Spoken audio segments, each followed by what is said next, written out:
we've got passion, we've got determination. Like, and if we set our sights on something, you better believe it's happening. Be gone, Ad!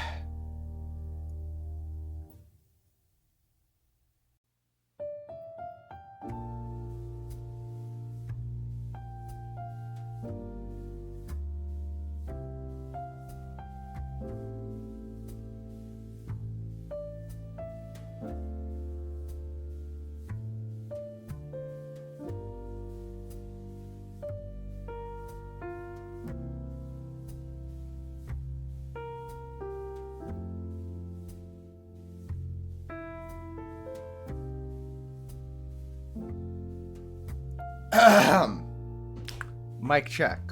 2-2. 1-2. La la la.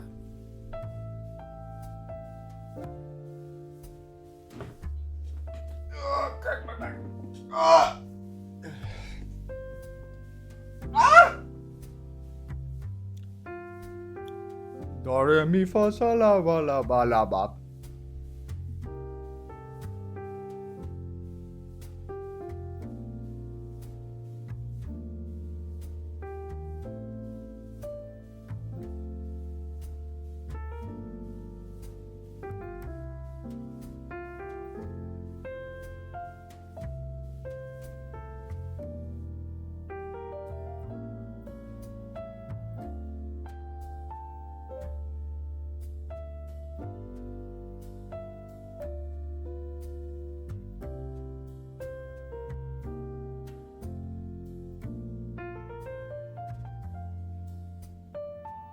Three, 4. Mic check, mic check.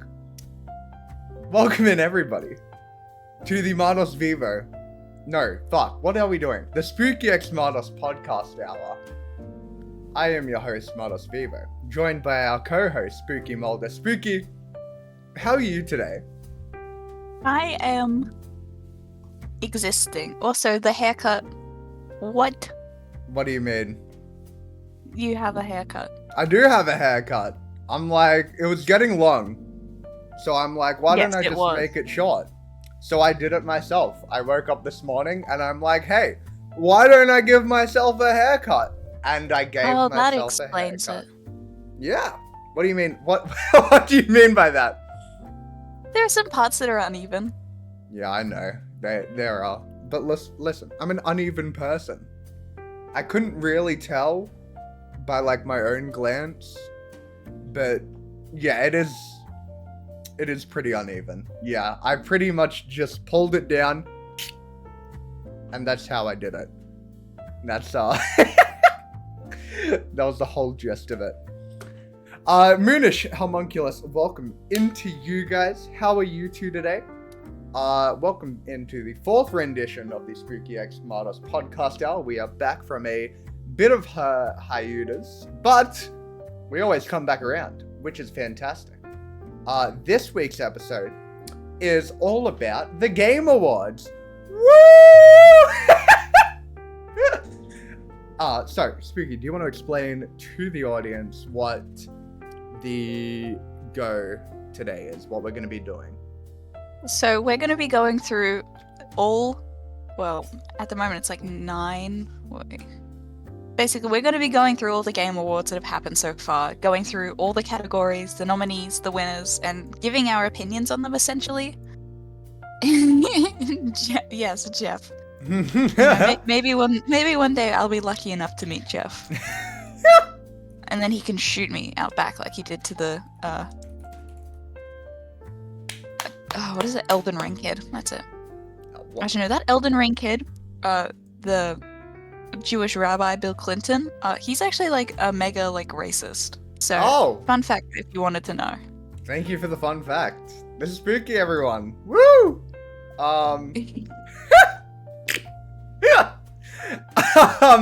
So yeah, that's what we're gonna be doing. I'm gonna bring up the tabs as we go along. I was gonna make a PowerPoint, but in true MartosVEVO fashion, I completely You were too lazy to do it? Yeah.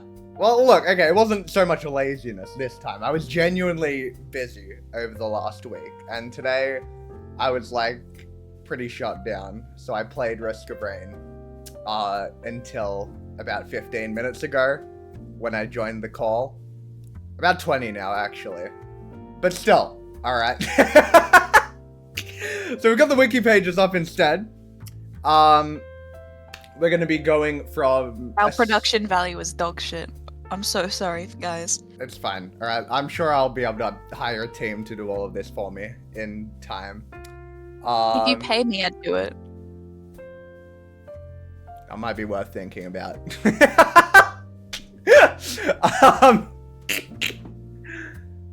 Alright, so we're going to start from 2014 ascending order all the way to 23. Feel free to ask any questions, drop any opinions, all of the sorts. Just remember, we are not professionals, experts by any means. We are No, I'm an expert. Fuck you. Okay, we aren't professionals by any means. Spooky's... I'm a professional. Okay, one of us is not a professional or an expert by any means. So take at least my side with a grain of salt. Spooky is really confident, so... I'm very confident. Listen, I'm gonna be honest, I've done this before. I've gotten into many heated arguments about this. Okay. And thank you, man. Thank you. I thought the same thing. It's a bit cute, but I mean, like, it's not. Oh, yeah, you should zoom in on your thing as well. Zoom in on. Oh, right. Bloop, bloop, bloop, bloop. Oh, shit, I'm a professional sports here. Go to Game Wardle. Yes, you can quote that homunculus. Please feel free to quote anything quotable. My lovely moderators. So we'll start with 2014. Yeah, and feel free to ask or comment anything away through our journey. This is both serious, silly, goofy, scuffed, not scuffed, all of the above. All right, so expect everything and nothing and anything, all of every. Game Awards 2014. Now, I'm actually not sure what came out in 2014. It was around this time I think in this like 2014 to like late 2010s era, I was still a Nintendo kid. Alright, I'm an 04 baby, right? 2014, 2015, 2016, 2017. I was just playing Mario Kart Wii. Alright, I was having a blast. I wasn't really doing many things. I was just cruising my life away. So You're right, Homunculus. Unfortunately, FNAF was not nominated for any Game Awards. But, you know, it is actually the 10-year anniversary of Five Nights at Freddy's. If you've been missing that. So, can we get a happy birthday, Freddy Fazbear? This is so true. Happy birthday, Freddy Fazbear. And a shout out for Freddy Fazbear, too. For his incredible efforts. Okay. So yeah, this 2014, basically, Jeff Keighley replaced the, with his Game Awards, he replaced a previous one, so it discontinued, I think, after like 2013 or something. Right. So they're hosted by Jeff. Jeff is a constant, you know. 3 things in life that will remain true: death, taxes, and Jeff Keighley Game Awards. Yeah. So they started, you know, smaller. I don't know, they're a live stream done every December for us. They usually have a bunch of premieres of new games, a lot of ads for new games, performances. They've changed a lot over the years, and I'm sure we'll talk about that as well. And like Martos said, I also wasn't like a big gamer in 2014 because, you know, I was a child. I was playing Pokemon and probably rolling my eyes at Annoying Orange. Yeah. So. Anyway, let's get into 2014 because I feel like this one's going to be a quick one. Yeah, so 2014, the game of the year, ended up. Scroll down. Oh, scroll down. Scroll down Is this to the enough actual here? thing. Wait. Yeah, look at that. That's what we're looking at. Oh, wait, you're delayed. That's right. Okay, hang on. Let me see if I can. No, it's stream okay. it. As long as you're showing the correct thing. That's all that matters to me. Okay. Awesome. Otherwise, you could stream on Discord, and I think that would mean we both don't get delay. If that would work for you. Nah, it's alright. Okay, cool. But yeah, we're up to the game of the year.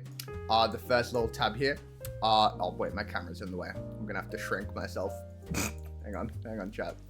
The production value. Venture, please, venture. Hang on. There we go. I probably could have just like zoomed out, but that's fine. We'll just put you there for now. And they, them, you can go like right here. Okay, cool. Game of the year this year was Dragon Age Inquisition. And a couple of the, if I'm reading this right, the 4 other nominees were going to Bayonetta 2, Dark Souls 2, Hearthstone, and Middle-earth Shadow of Mordor. My experience with these games have been little to none. I know bits and pieces. Yeah. I know Dragon Age Inquisition was good. I know that it was good. Yeah. I know that Bayonetta 2 was also pretty good. I know that Dark Souls 2 is divisive, but pretty good still. Yeah. Know nothing about the last 2. I know vaguely about Hearthstone. That's the card game one. Yeah, that's Blizzard's card so game. I'm gonna say that probably, from my limited knowledge and experience, Dragon Age took the win for a reason, you know? Yeah, 100%. The only thing I can really say is that Dark Souls 2, the only Dark Souls game that FromSoft didn't develop, and in my opinion, and from what I've seen, not the best. I don't like its art style. I don't like. Oh yeah, it's definitely very different and the weakest of like the Dark Souls games, but it's 100%. like still not terrible. A Not lot a of bad people game, have come yeah. out, especially in recent years, kind of like defending it. Yeah. Oh, awesome. Blue Icon, welcome into you as well. How you doing, dude? Yeah, I agree with you there. I don't have enough knowledge on these games, unfortunately, to say, no, this game should have won. No, Dragon Age is the one that should have won. So I'm going to take the gamer's stance on this. Inquisition, probably good. I did play a little bit of Dragon Age Origins, and I did enjoy my time in there. So if it's anything like that, I'd say it's pretty justified. So the next category, best independent game. Oh no, I think we should go developer. Oh, developer? Like we go like oh, left to right. Yep. That'll be easier, so then we don't have to scroll up again. Good point. See, I've got the big brains in this upgrade. You have. All right, I'm merely Alright, we've got some questionable nominees in this one. Yeah, okay. I'm never going to opt for an Ubisoft Dev of the Year. Mainly because I fucking hate Ubisoft. With a burning, We all hate fiery Ubisoft. passion. It's like, just all of their games are so copy-pasted, bland, just awful, with the same fucking seasoning in there. Awful fucking, like, awful performance as well. It's just, I just hate Ubisoft. And it's the same thing with EA. Both of those, like, developers, absolutely shit awful. I do see that Blizzard is in there. This, I think, was the golden age of Blizzard. Because they made Hearthstone. This was before Overwatch, so this was. Yeah. I mean, I still hate Blizzard. Telltale, RIP. Yep. Monolith, also RIP. That no longer exists. So Nintendo was really. Listen, Nintendo has its flaws, all right. Yes, but 100%. you gotta give it to them. In this list, they are either they're like the last one kind of standing. Pretty much. We've got 2 really controversial studios, 2 studios no longer that have gone, and there's Nintendo. Yeah. And I think in this time as well, Blizzard hasn't, like, this is just before Blizzard has released Overwatch. Overwatch's first year was its best year. It did not age in time. It aged like fucking, like cheese. Alright, it did not get better with age. I think this is a fair spot for Nintendo. Again, not a lot of knowledge on this. But if Nintendo What year was 2014? This would have been like late Wii U, early Switch, right? Yeah, this would have been Wii U. Okay. This was Wii U because I think Mario Kart was nominated for the next year's. Oh no, this year's for best family game, and that was Mario Kart 8, so the Wii U version. So yeah, this was Wii U. This was before Switch. Okay. Because I remember the Switch not existing at this point. Switch didn't come till a couple years later. Right. Okay, I see. So I think, yeah, Nintendo is fair, and I assume you. I mean, the Wii U sucked, but like. Still, I think the Wii U isn't like a terrible console. It had some. It's it just has some mid. charm. It's mid. Yeah. For Nintendo standard, pretty bad, but overall, like it's alright. And yes, you're right, homunculus. I meant to say aged like milk, not cheese. Thank you. Yeah, people like aged cheese. That's like a whole thing. Oh. Never mind. Stinky cheese, because it's all moldy and old. Yeah. Why would you like that? I don't know. People are weird. I don't like cheese, so. Yeah, no, I don't either. I used to be a cheese lover, but like, even on like my burgers and stuff, I rarely put anything on. And bum cheeks. I like melted cheese. You know, if I have I like cheese pizza. I don't mind a cheese burger if it's specifically made in a certain way. I don't mind a cheese toasty on occasion. That's it. You know, if someone was like, you know, I hate going to restaurants and then you look at the dessert menu and it's like one dessert and the other option is cheese. I'm like, that's not a dessert. What the fuck is this? I hate cheese. Phone work. You mean There we're the same? Yeah, we are the same. Yeah. Best indie game. We have Shovel Knight, Broken Age Act 1, Monument Valley, Transistor, The Vanishing of Ethan Carter. I know 3 of these games. I know Monument Valley, that's a cute little puzzle game. Yep. I know Shovel Knight, because I actually got a sticker of it when I ordered something from Fangamer. Yep. I was like, what is this game? And I was like, oh, it's Shovel Knight. And then I vaguely know about The Vanishing of Ethan Carter, because I think I watched a playthrough of that like ages ago. Okay. It's open world exploration kind of horror game almost. But yeah. So from what I know, Shovel Knight is a great game. Yeah. So. Yeah. I mean, I have no opinions on these categories. I'm not gonna lie. Indie games. I love indie games. Have not heard of any of these except Shovel Knight.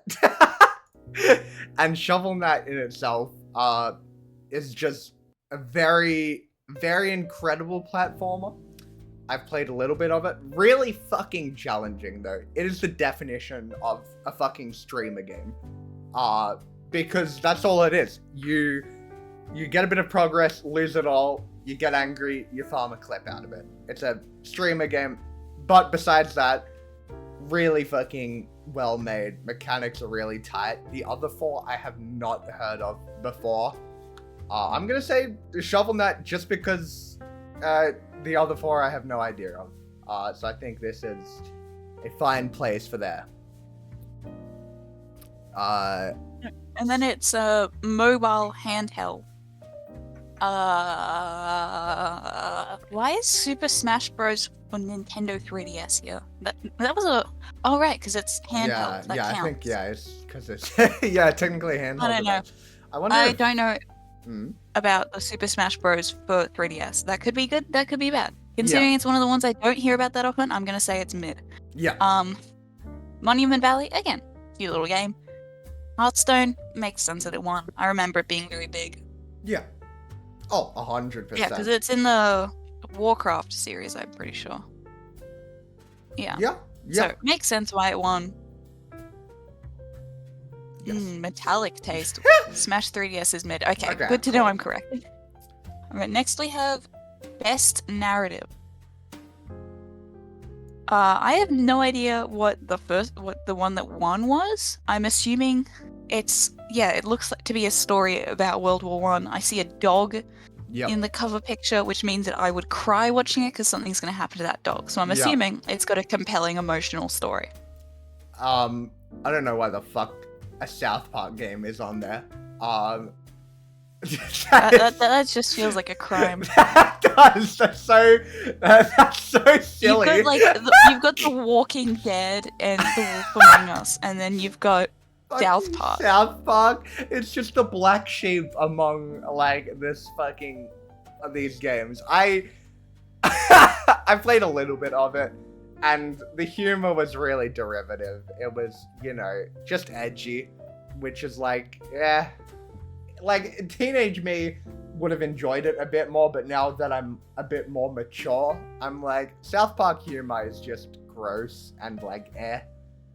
And it's the same with like a lot of the fucking adult sort of animations. They appeal to more of like a, I'd say a more teenager demographic, even though it's not marketed to a teenager demographic. That's what it feels like. It's definitely, yeah. Yeah. All right. So I'm assuming, you know, we've got an emotional story about war. We got The Walking Dead Season 2, Yeah. which, you know, The Walking Dead is notorious, like the games, for a great story. The Wolf Among Us, also great story. So I feel like you've got a lot of good choices in this one. Yeah. I don't know much about the Wolfenstein story, but I know that you kill Nazis, and I greatly appreciate that. So I feel like, you know, because I haven't played any of these games, I'm just going off what I know. I feel like, you know, it's a hard category to pick. Yeah. Oh, but I feel like as long as South Park didn't win, the world is amazing. There's talks on Michael Bay directing a Skibbity Toilet movie, spread the good word. I have heard about that. I've heard about the Skibbity Toilet movie, and that scares me. Yes, you heard about shooting Nazis in the Wolfenstein. Yes, yeah, we're talking about Wolfenstein. We're talking about Wolfenstein. Call your jets. We're talking about Wolfenstein. I mean, I like It's legally self-defense if you kill a Nazi. You're so right, Dan. Thank you so much for that, Dan. Guys, remember, kill your local Nazi. Beat the fuck out of them. I mean, hypothetically. Hypothetically. Allegedly. In Minecraft. Anyway. In Minecraft. Best score / soundtrack. Destiny. Never listened to any of these. Destiny 2 has good music. So I'm assuming Destiny 1 also has good music. Yeah, no, That's my only thing, because I don't know the music thank you so for any much, of the Ape, other for the ones. follow. How you doing, Ape? Yeah, no, I agree. Where's the Confederate flag? Oh, that's so gross. You stinky. Poopy. Poopy. Wait, okay. I've played Sunset Overdrive, alright? I'm a little bit... Okay. Sunset Overdrive soundtrack is fucking incredible. It wasn't like... Now, Destiny 2's music, I haven't heard of Destiny's like you, but if we're basing it off the same sense, that Destiny 2's music is fucking incredible. Its sound design is amazing, and if that translated back to Destiny 1, I'd understand. Sunset Overdrive wouldn't beat Destiny for me, but its soundtrack is so, like, phenomenal. The premise of Sunset Overdrive is... It's a goofy... Thank you so much for the fart, by the way. Is a goofy, apocalyptic, like, post-apocalypse world. So it's really just into that fucking, like, anarchy. Everything's, like, fucking... what is it? Like... I don't know what the fucking, like, genre is called, but, its music is really, really fucking good. I've made a final decision on this one because I just listened to a little bit of one of the songs from Destiny. Yep. I think I just ascended into the heavens. Such good music. Mwah. Okay. Mwah, mwah. I'm happy to say Destiny, because yeah, Destiny's music ascending level. Sunset Overdrive's music is fun, but it's not like incredible. As for the other three, no fucking idea. We're gonna not be happy with the next category. Best performance. The winner was Trey Parker for the South Park game. Well, you already know us, chat. We're a bunch of South Park haters. Immediately. I mean, like, I don't mind the guys who, like, because he's actually one of the guys who made South Park. Yeah. And he also made, what was it? The Book of Mormon, which, if you don't know, pretty funny musical. Yeah. So, you know, again, I haven't heard his performance. Maybe he's actually good. You know, we shouldn't judge it purely on the game that it's in. I know that, we've got Kevin Spacey on this list. Oh, that guy. But, you know, Troy Baker's good, but I have no idea what his performance was like in the Middle-earth game. Yeah. Clementine from The Walking Dead, I know that was a good performance, and I don't know, maybe the other guy from The Wolf Among Us was also good. Yeah. Very quickly, welcome in to our new viewers. If you guys don't know, this is the Spooky and Martos podcast hour, where we talk about a topic for about an hour and a little bit more. This week's topic is the Game Awards. So right now we are going through all of the Game Award categories for each year, giving our opinions on them. And no, that's basically it. We're up to 2014. Yeah, for best performance, I haven't played like many of these games. Yeah, so... we haven't seen most of these, so I Yeah. feel like we can just go through most of these quickly. Like, Yeah. Games for Change, I know The Last of Us Left Behind is great, Yeah. but I'm assuming the other one, the winner, which was that war one that we were talking about before, was also great. 100%. You know, I feel like I just get the vibe that it's a good game. Best shooter, I think Far Cry 4 should not have won that. No, I 100% agree.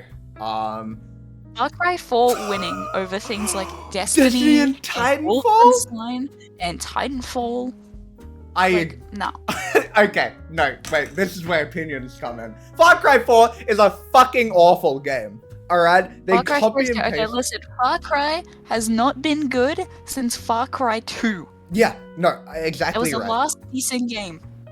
That's it. They made Far Cry 3 and then copy and pasted the formula from 3 to 4 to the fucking... Wait, the third one, sorry. I always get Far Cry 2 and Far Cry 3 confused. Yeah. Because I think I'm talking about Far Cry 3. Yeah, so Far Cry 3 is the one with... Far Cry 3 was the peak, because that's the one with Voss in it. Do you know the definition of insanity? But yeah, they kept copy and pasting the formula from 3 onto 4, onto 5, onto the fucking like 2 spin-off because games. they had Far Cry 3, and Far Cry 3, people were like, this is good, and then they're like, okay, let's just do this again, but then let's also take out a bunch of the good parts from it. And then everyone was like, 100%. You know, I feel like Far Cry has, again, the potential to be good again, but yeah, it just misses the mark a lot of the time. You know, there's lots of good, like, ideas in it, and lots of good moments, and you're like, this could be a great game, but then it's just kind of lets you down. Oh, 100%. And thank you so Like, much for they the had- sub, babe. Much appreciated. They had Giancarlo Esposito. 6 months in advance? Wow. I didn't even read that part. Thank you so much, Abe. Alicia, I saw how much fucking money you were throwing around in the charity tournament. Now look, alright. I just want to say, really quickly, very fucking incredible job you done. A literal third of the donations that were made in Wanderlust charity stream was from Abe donating an incredible like $1,000 in total for breast cancer research, and that's no fucking small sum. So I just want to pay dues where dues should be paid. I was in the background with Wanderlust and the other producers, and watching you donate was just fucking incredible. If we could get like a big round of applause for Abe, like, you, dude, fucking incredible job, dude. I'm so happy and so proud of like everybody's efforts, and especially your effort. Thank you. I don't know if Abe streams, so I don't know if that shout out really is going to be necessary, but thank you so much. Sorry, back on topic. Best shooter, Now I heard, okay, Destiny 1, I heard mixed It's things good. about. Okay. See, you say it's good, but I think a few other people have called... I'm taking this from my brother who's played like over 1,000 hours on it. Okay, well that's fair. You know? And who's like he's in like competitive Destiny 2 teams and everything. You know? He's actually in one of the top teams in the world. So anyway. Yeah.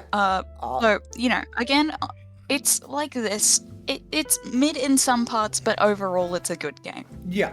100%. I think Titanfall, good. Titanfall 2, letdown. Letdown? Titanfall 2 was a bit of a letdown, I'm just gonna say. I haven't played Titanfall 1, so I can't make that distinction. All I know is Titanfall 2 was an exceptional movement shooter. Oh yeah, in like terms of mechanics, great, but in terms of like everything else, it was just kind of like, okay. like nothing really stood out.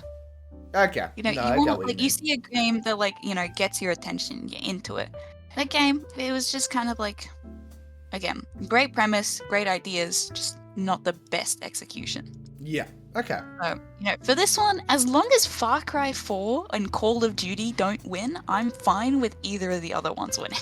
No, 100%. I think you've swayed Bye, me a bit Homunculus. in Bye. terms. Bye, Homunculus. Have a fucking awesome night, dude. Thank you for tuning in. Yeah, in terms of the ones that we have here, I'd be happy if, yeah, I agree. If Call of Duty and Far Cry 4 just didn't win, because the bottom 3 games are exceptional in their own right. And I think, like, Call of Duty suffers the same thing as Far Cry does, as they just copy and paste their formula. Ever since Modern Warfare 2, just copy and paste, copy and paste, copy and paste. Probably even before that, to be honest. Yeah, and like the price is inexcusable. Yeah. You know, they released, actually made it in one of the other Game Awards, in the 2022 Game Awards, one of the people who won an award made a joke about this. Actually, no, it was 2023. He made a joke referencing his 2022 speech, where he was like, my speech was actually longer than the campaign in the most recent Call of Duty game. And he, if you don't know him, he was the person who voiced Kratos in God of War 2018 and God of War Ragnarok. And what was very funny was at that Game Awards, they announced a free DLC for God of War Ragnarok that was longer than the entire campaign of Call of Duty Modern Warfare 3, the one that had just come out. Holy shit. A free DLC was longer than a $99 game, not including additional purchases that you may make in Call of Duty. Jesus Christ. And then the campaign itself was extremely mid. So, I'm sorry to anyone who actually spent their money on it. I hope you get a refund. Yeah, Call of Duty is holding people captive. Yeah, 100%. Best action adventure. I don't know enough about the Middle-earth 2 game. I know Assassin's Creed. I don't know which. I think this was like one of the like OG ones. Oh wait, no, it's the 8th installment. My God, they made so many of these. Yeah. What the freak? Again, I haven't played any of these games except Sunset Overdrive. I haven't played Mordor, so I can't. I know Alien Isolation. It's scary and stressful. Sometimes the gameplay loop can make it a little less scary if you die a lot. You know, you get used to the jump scares. But overall, a stressful, well-made game that is beloved, especially in the horror community. So I'd say, you know, I don't know enough about the other ones. My pick would probably be Alien Isolation or Bayonetta 2. Okay. But again, don't know enough. Yeah, I don't know. Again, I don't know enough about these ones to justify dying on any sort of hill. So I'm gonna say what was picked was probably right. I feel like just moving best on. role-playing game. I know nothing about all of these, so I'm just gonna say, sure, Dragon Age, good job. Yeah, I played Divinity Original Sin. I know of that one, I just haven't played it, you know? Yeah, so this one, I played a little bit of Original Sin. It was hard to play after coming off of more recent titles from Larian Studios, e.g. Divinity Original Sin 2, and probably their most notable one, Baldur's Gate 3. Divinity Original Sin 1, though, I think was really good shaping on how they wanted to refine the second game. So Original Sin had a few problems on its own. It was designed to be a game where you had to play with a friend to play it effectively. I mean, that's not a bad thing. You've got like games like was it Takes Two? But yeah, sometimes having a if it's not marketed as that. Yeah. Oh my god, it's 5:36. We gotta get through these faster. Oh. At least the ones that we don't know. So okay. we'll do a quick fire round, I think. Okay. So yeah, I think Inquisition fine. Best fighting game. Sure. Quickfire? Super Smash Sure, Bros. yeah. Wii U. Family game. Best family game. The other one, Tomodachi Life, maybe. That's a good game, but Mario Kart 8 is also good. Oh, 100%. So, you know, and Skylanders, I think, isn't really... Skylanders Trap Team wasn't that good, so... No, wasn't that good. Also, I wouldn't just make Skylanders a family game. I think Mario Kart 8 definitely like a family game. No, family game is like the games that like kiddies can play. Oh, right. Oh, okay. In that case... like, Animal Crossing is a family game, even if you don't play it with your family. Called a family game, that's like the genre. I understand. Okay, but yeah, I still agree. Mario Kart 8, pretty fucking good. Best... I agree with that. Sports racing, Mario Kart 8. Yep, 100%. Yep. Mario Kart 8 was just fantastic. Just a fantastic game. Best online experience. Online experience. We did not play any of these, so we cannot say. But I'm gonna say I agree with Destiny, just because I think Destiny was one of the biggest like shooter like MMOs that really brought Destiny a lot of 1 people had a together. good like response to bugs and stuff compared to now where they just laid off like what was it 250 employees Oh yeah. Oh dude. while the fucked CEO is up. buying himself expensive rare cars. So fucked up. Anyway, best remaster. Obviously Grand Theft Auto 5 was gonna win that. Yeah. But I also like Pokemon Omega Ruby and Alpha Sapphire. I think that's one of the best Pokemon games made. 100%. So 100%. Do we go through the fan voted or do we just move on? I say we just move on. Alright, cool. That was 2014! 2015. Game of the Year. We've got The Witcher 3, Bloodborne, Fallout 4, Metal Gear Solid 5, and Super Mario Maker. I think it was pretty obvious that Witcher 3 would win, Yep. but I think Bloodborne would be a close second, because Bloodborne, from everything I know, is an amazing game. Yeah. And, leading into that... Sorry. Oh, I was just gonna say, yeah, I agree. Bloodborne is quite possibly the FromSoft's best game, at least from the community's perspective. It's not as accessible as, like, say, Elden Ring, because it's a PlayStation exclusive, which really fucking sucks. I'd wish they'd bring it to PC so we could all experience it. Witcher 3, fantastic game, super open-ended, really like the pinnacle of what of an open-world fantasy game should be. And I think that deserves its spot in Game of the Year. Yeah, and, going off that, developer of the year, CD Projekt Red, Yeah. makes complete sense why they'd win. Complete Best indie game, I believe Undertale was robbed. I think Undertale should have won. The cultural impact Undertale has had, the fact that it was given to the Pope.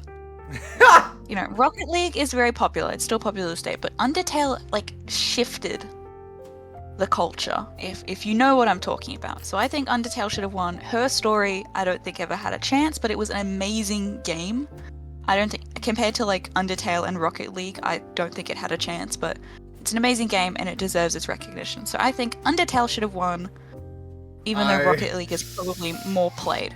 I'm going to really throw a spanner in the mix here, because I've got opinions. Okay. Now, before I say anything, I want to say Undertale is an exceptional game, and I think it is. You think Rocket League should have won? I'm not saying Rocket League. I'm actually going to say a secret third option. Ori and the Blind Forest. Ori and the Blind Forest is a beautiful, wonderful game. Beautiful, wonderful game. But it did not have the same impact that Undertale did. Not, I think, culturally, but individually, Ori had, personally, a much more incredible impact to me. The platforming was incredibly tight. The combat was really,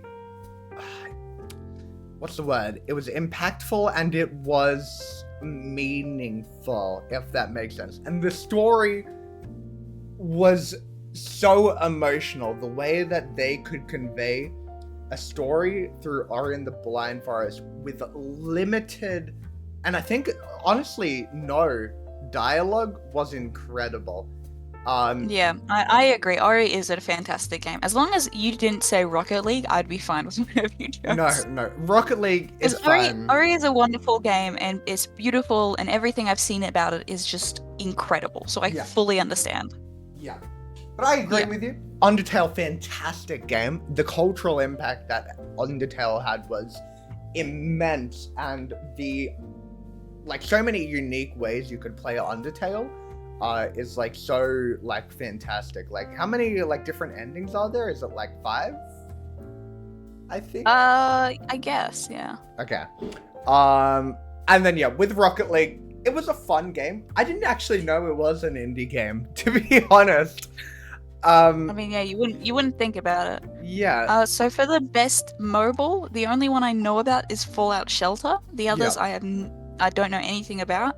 So I'm gonna say, who gives a shit?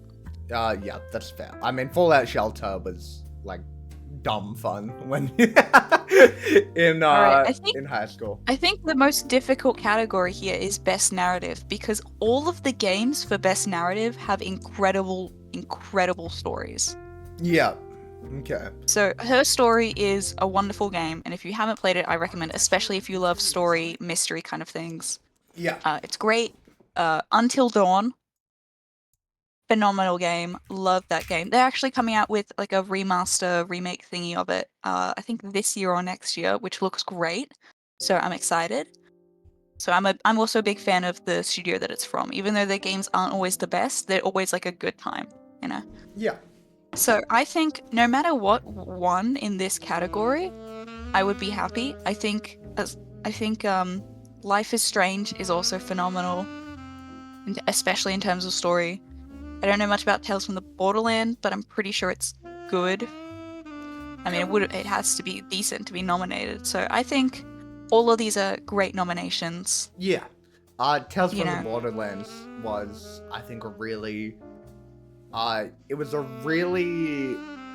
meshed well with the Borderlands games. It had the same type of humor from Borderlands, even though it was like a separate company that kind of did it. Even though it was like a Telltale game, like they did like a lot of justice to the Borderlands game. Besides that, I haven't played any of these ones, so I'm gonna take you. I'm just really happy. Her Story is like a very, very indie kind of game. Okay. So I'm really happy that managed to, that beat out like massive titles like The Witcher 3, 100%. which I think is a win for the indie game community. Yeah. Next up is Best Art Direction. I fully believe Ori deserved the win. Yep. What a beautiful game. I don't think there's any disagreement from either of us there. Oh, 200%. These games had some fantastic art styles, but just looking at the cover of Ori and the Blind Forest, fucking phenomenal. No disagreement there. Completely agree. We can move straight. Yep. Best score/soundtrack.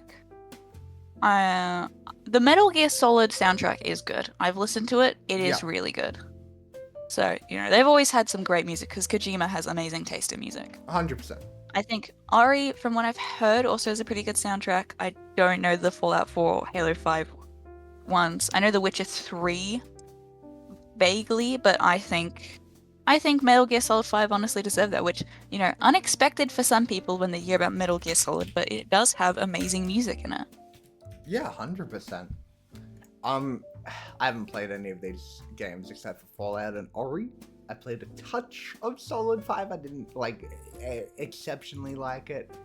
But I'll say I agree because I don't know too much.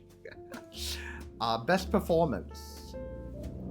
The person who's here for Hannah Smith, Her Story, she spoilers. I mean, do you want to are you interested in the story there? Anyway, if you're interested in the game, go listen. But she actually plays 2 people, Oh. and the entire game is literally clips of her. It's videos of her. Basically, you're like someone investigating. You're looking through police archived interview footage, and of like interviews with her. So the entire game is just her performance, and she does an amazing job. Doing all the different scenes and emotions and the different like characteristics of the different characters. You know, she did a phenomenal job. I mean, I know a lot of the other people in this list did, especially, you know, like Ashley Birch and Mark Hamill, but I think to be able to do that is a talent in itself, especially because it's a live action thing. 100%. So I believe it. I think that she deserved that for best performance. Cool. Games for impact. Now, does that mean like the impact So it's- that it? No, it's more about like talking about like social issues. Okay. So, Okay, I like, you know, see. having an impact on like social stuff. So I think Life is Strange, for example, you know, it's a queer story, but it also touches on other themes Yeah. as well. You know, abuse, especially by male authority figures in different forms, Yeah. that kind of thing. I think Undertale is also a great nomination for that. I think Life is Strange makes sense why it got the win. Yeah. I think Undertale also deserved it, but I'm not going to argue. Life is Strange is a phenomenal game that really fits that category. Oh, yeah, 100%. Once you finish, like, Life is Strange, you're pretty much, like, just... it's a real thinking game. Like, you play through Life is Strange and you're like, oh, fuck. Like, didn't really think about it from that perspective. It is... I think it's a good game, and I think for a lot of people, it definitely impacted them a lot. So I agree. Life is Strange, definitely deserve that. And I think because it's more like literal, I found that Undertale, probably because Undertale wasn't like as literal as like Life is. Undertale's pretty literal. It's like it spells everything out very clearly. I did not pick that up when I played through it. I have bad news for you then. Oh no. Yeah. Moving on. Best shooter. Well, we've got some strong contenders, but I think Splatoon makes sense. I actually played Call of Duty Black Ops 3. That was the first Call of Duty game I actually properly played because we had friends over and they would sometimes bring the DVD, like the disc with them, and then we'd put it in our PlayStation and play it. Yeah. And I was a sniper. I was really good at that. I was like 8 or 9 years old playing Call of Duty 3. That's what I'm saying, Mol. There is nothing really subtle about Undertale. Maybe it was just the time I played it. I played it a fucking while ago, and the way I used to play, I still play games the same way, but I was a really bad victim of it when I was a kid, just mashing through dialogue because I just wanted to get through the action. Explains it. Me, when I get mashed through a dialogue-heavy game, and then I'm shocked that I did not learn information only contained in the dialogue of a dialogue-heavy game. Anyway, Splatoon, I think, deserved the win. As long as Call of Duty didn't get there, I'm fine. I think Star Wars Battlefront is a bit of a black sheep in this one. They did not do justice to the old Star Wars Battlefront games, and it was so microtransaction heavy. There was no content on its release, Star Wars Battlefront. I remember getting the game, and there was like 5 maps and like fucking like 3 different like heroes that you could play as, like 3 of the cool heroes. And then there was like 2 game modes that you could play. Really lackluster in content. A lot of its content was either released through DLC or released like way later than it should have been. But yeah, I did not like it. I like your head tonight, Martos. It's looking a little more femme, but I couldn't tell you how. Thank you. Actually, it is. It is a more femme style of haircut. I was kind of going for it, actually. So thank you. Best action adventure. I think Metal Gear, makes sense. Ori is a wonderful game, but I would definitely not an praise it action more for adventure like, game. Yeah. yeah, it doesn't really fit the category as well. So I think Yeah. Metal Gear, the win makes sense. Again, and I'm just happy that Uh, Assassin's Creed didn't win. Alright, I will Yeah. forever remain a Ubisoft EA hater. Best role-playing game, it was obvious The Witcher would take this one. You've got Bloodborne and Undertale in here, great role-playing games as well. But considering that The Witcher was like the most anticipated game for this year, yeah, it makes sense. Yeah, no, 100%. Best fighting game. I don't play fighting games. This would be like a Shelly and Mole quest section. Mortal. Anyway, And, Mortal Kombat. I know Mortal Kombat, so I'm gonna say sure. best family game. Super Mario Maker, Lego Infinite, Lego Dimensions. I think Super Mario Maker, sure. Sure. Yeah, that's Sure. Lego Dimensions, I was so hyped about it, and then it was just kind of mid. fair. Yeah. Disney Infinity 3.0, at that point, Disney Infinity was mid. Yep. Skylanders Superchargers, at this point, Skylanders was mid.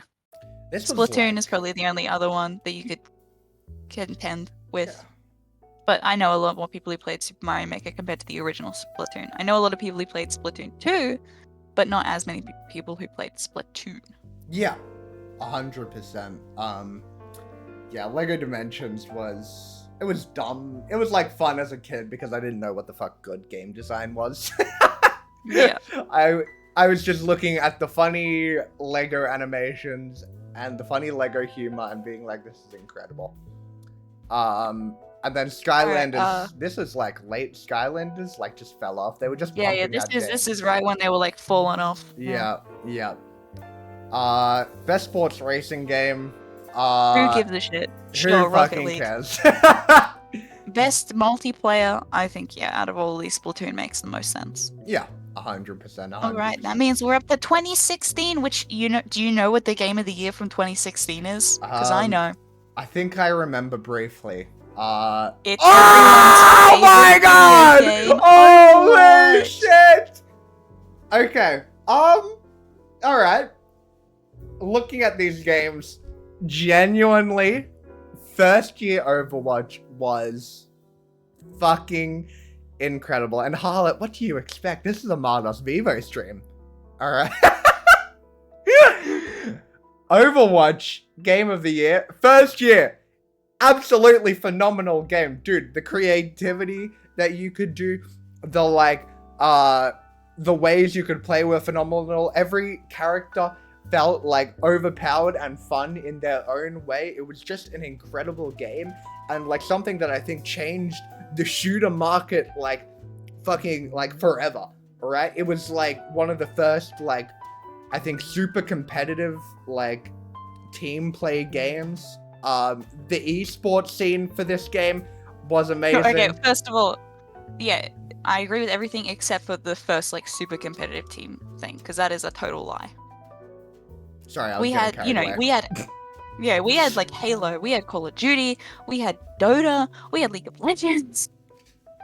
Sorry, a little bit carried away there, but Anyway, regardless, but I think love makes Overwatch. sense for the win. As much as I hate Overwatch now, I have to admit, back in 2016 when it first came out, yeah, it was a massive thing. And then it all fell apart. Yeah. Best game direction. I'd go with Uncharted 4, mainly just because I feel like that, has like more directing. But Overwatch again makes sense, at least in that first year. If only everybody knew where the game direction would be headed. Best narrative. Okay. Uncharted 4, great narrative. Loved Yeah. Uncharted 4's narrative. Firewatch, also a good narrative. I Yeah. don't know Inside's narrative, and I don't know Mafia 3's narrative, but I do know Oxenfree's narrative, and that was phenomenal. Oh my god. Oxenfree is an indie game. They actually came out with the Oxenfree 2, I think, last year or the year before. Amazing story. Has stuck with me for like many, many years. So I think Uncharted 4 again, obviously gonna win this category, Yeah. but I think Oxenfree deserves like at least like a very close second, Yeah. Like if they had to like put them 1, 2, and 3, Oxenfree would get the silver medal, you know? Yeah, and I have seen a playthrough of Oxenfree. I watched a streamer play through it. Really exceptional game. I think Uncharted 4. What was that? That was right. Naughty Dog's game. Yeah. I've only heard great things about that, so I'll have to take your lead on this too. With a close second from Oxenfree. Best art direction. Inside, from what I know, has a great art direction. I think Firewatch should have won though, because it's beautiful. I don't know if you've ever played Firewatch or seen Firewatch, but it's such a beautiful game. Oh, I've seen I've seen a bit of art from Firewatch, and I've seen a bit of art from Inside and Abzu. I actually played through Abzu, and the top 3 games' art styles are absolutely phenomenal in their own ways. They're all so unique. Inside isn't a visually pretty game, but that's like what it's supposed to be. It's supposed to be like a dark, dull, no It doesn't have to colours. be like visually pretty, it's just the art direction. Which is like, if that's intentional, makes sense. Yeah, 100%. Best music sound design, I listen to the Doom soundtrack all the time, so I'm gonna go with Doom. Yeah, bang. Alright. Bangers. Best performance, I think Nolan North 100% deserved it. His performance in Nathan Drake has always been great, and especially in Uncharted 4, where there was a much more emotional, I guess, connection to the game. I think also, the 2 characters in Firewatch, Henry and Delilah, most of the game involved just conversations between them, and they did such a phenomenal job at that. I think Nolan North absolutely deserved it for Nathan Drake, but I think those 2 were performances that just cannot be understated. 100%. Hell yeah. Because a big part of that game was just enjoying these conversations between these 2 characters who you only hear their voices. You never get to you can kind of see Henry because you're playing as him, but you never meet Delilah. Yeah. You just hear it over the radio. Yeah, awesome. Yeah. Okay, Okay. I was kind Games of for sold. Impact. Sorry. Games for Impact. Sorry, yeah. I was kind of sold on playing Firewatch, but if you're upselling it this much, I might have to actually finally pick it up and play it. Games for Impact, that Dragon Cancer, I know deserved the win because I watched a bunch of YouTubers play it, and it was very sad. I was crying. I was 12 crying over this game. Yeah, wow. So it makes sense. A lot of YouTubers were also crying when they watched it, or were getting really emotional when they played it. So I think fully deserved it,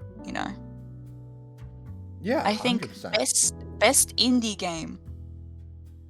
We've got some good ones in here. We've got some really good contestants. Most notably, Inside was a good game. Firewatch was a good game. Stardew Valley, though, I think of the 3 of those, holds up the best. I'm gonna agree with you. Stardew Valley is Oh no, yeah, you go. Okay. I've seen gameplay of Inside. I've seen gameplay of Firewatch. I have played Hyperlight Drifter. I've played Stardew Valley. I have not heard of... Oh, no, I have seen The Witness, actually. The Witness is fucking hilarious. Oh, I know The Witness, yeah. That's a fun game. Yeah, we got a lot of fun games, but yeah, I think Stardew Valley is, of all of them, has held up the best, and also was holding up the best at the time. I think Firewatch is a great game, but it does have some mid moments, especially with the ending.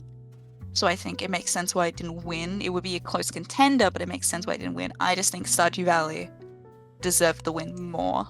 Yeah. But yeah, Mola's exactly right. It kept itself competitive, because it kept growing and developing. And, Stardew Valley was released in 2016, 2015. And to this day, it still has such dedicated, devoted fans and new people constantly playing it because just the base game itself was so well made and well beloved for a good reason. So, yeah. 100%. Hyperlight Drifter, the only thing I'm going to say is Hyperlight Drifter. Incredible game in its own right. The sound design was great. The art style was great. Really fucking fun game. But that being said, nowhere near, I think, the level that Stardew Valley was in terms of how fun it is and also how replayable it is. So I'm gonna have to give this one to Stardew Valley. Just an exceptional game.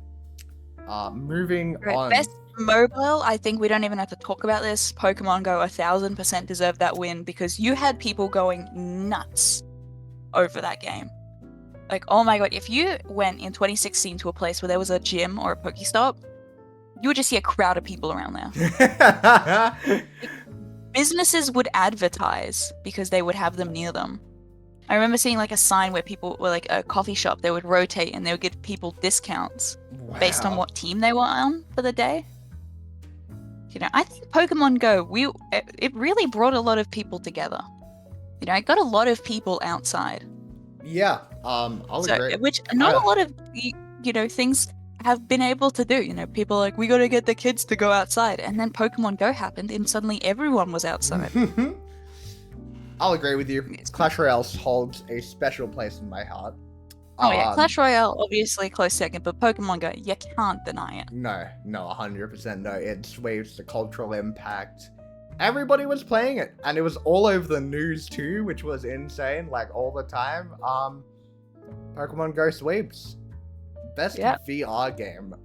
I have no opinion on any of these because I don't know any of them. Yeah, so. I don't own a VR headset. This is for rich people, and I am certainly not one of those. Not rich. Best action game, I think. Doom makes sense, but Overwatch be a close second. Yeah, no, I 100% agree with you. Best action adventure, I think Uncharted 4 deserved it more than Dishonored 2, but Dishonored 2 is still good. Yeah, 100%. I think Hitman has its own... It's held back, at least with Hitman 2, it was really held back by its limited levels, and it's like... And I think a lot of it's DLC too. I remember playing Hitman 2, only being able to play like 6 levels. This isn't Hitman 2, this is just Hitman. Yeah, I know, but I'm like making the translation to Hitman 1. Yeah. I know Hitman 1 was good. I watch people do speedruns of it sometimes. Oh, okay, awesome. I appreciate how many different ways you can go about things. Oh, the creativity is really good. The creativity is insane. And I love those games for that. Like giving the creative agency to the player. It's like the best way to go about it. Best role-playing game. Best role-playing. Okay, I think it's cheating by having a Witcher DLC in here, but... Yeah, me too, whatever. To be honest. I think Dark Souls 3 deserved it. I agree with you. I think it is cheap to put like DLC or if the DLC doesn't count as like a full like game on its own. And Pixel welcome into you. Hi Pixel, this was just like this was an expansion thing, but you know, I think Dark Souls 3 deserved it more. 100%. We were talking about Inquisition earlier. Not gonna lie, I've only played up until like near the end of Origins. So translating that to Inquisition, we pretty much said Inquisition probably deserves it. We're at 2016 now, and Inquisition was 2014 at the start. Yeah. Best fighting game. Sure. Street Fighter. Sure. Civ 6! Holy moly! Civ 6! Holy... For people who don't know, Civ 6 has a very dear heart. Yeah. Sorry, I was just gonna say, the Cyberpunk DLC ape, I think, is a little different, just because, like, the Cyberpunk DLC pretty much functioned as almost like an entire, like, new game, which I loved.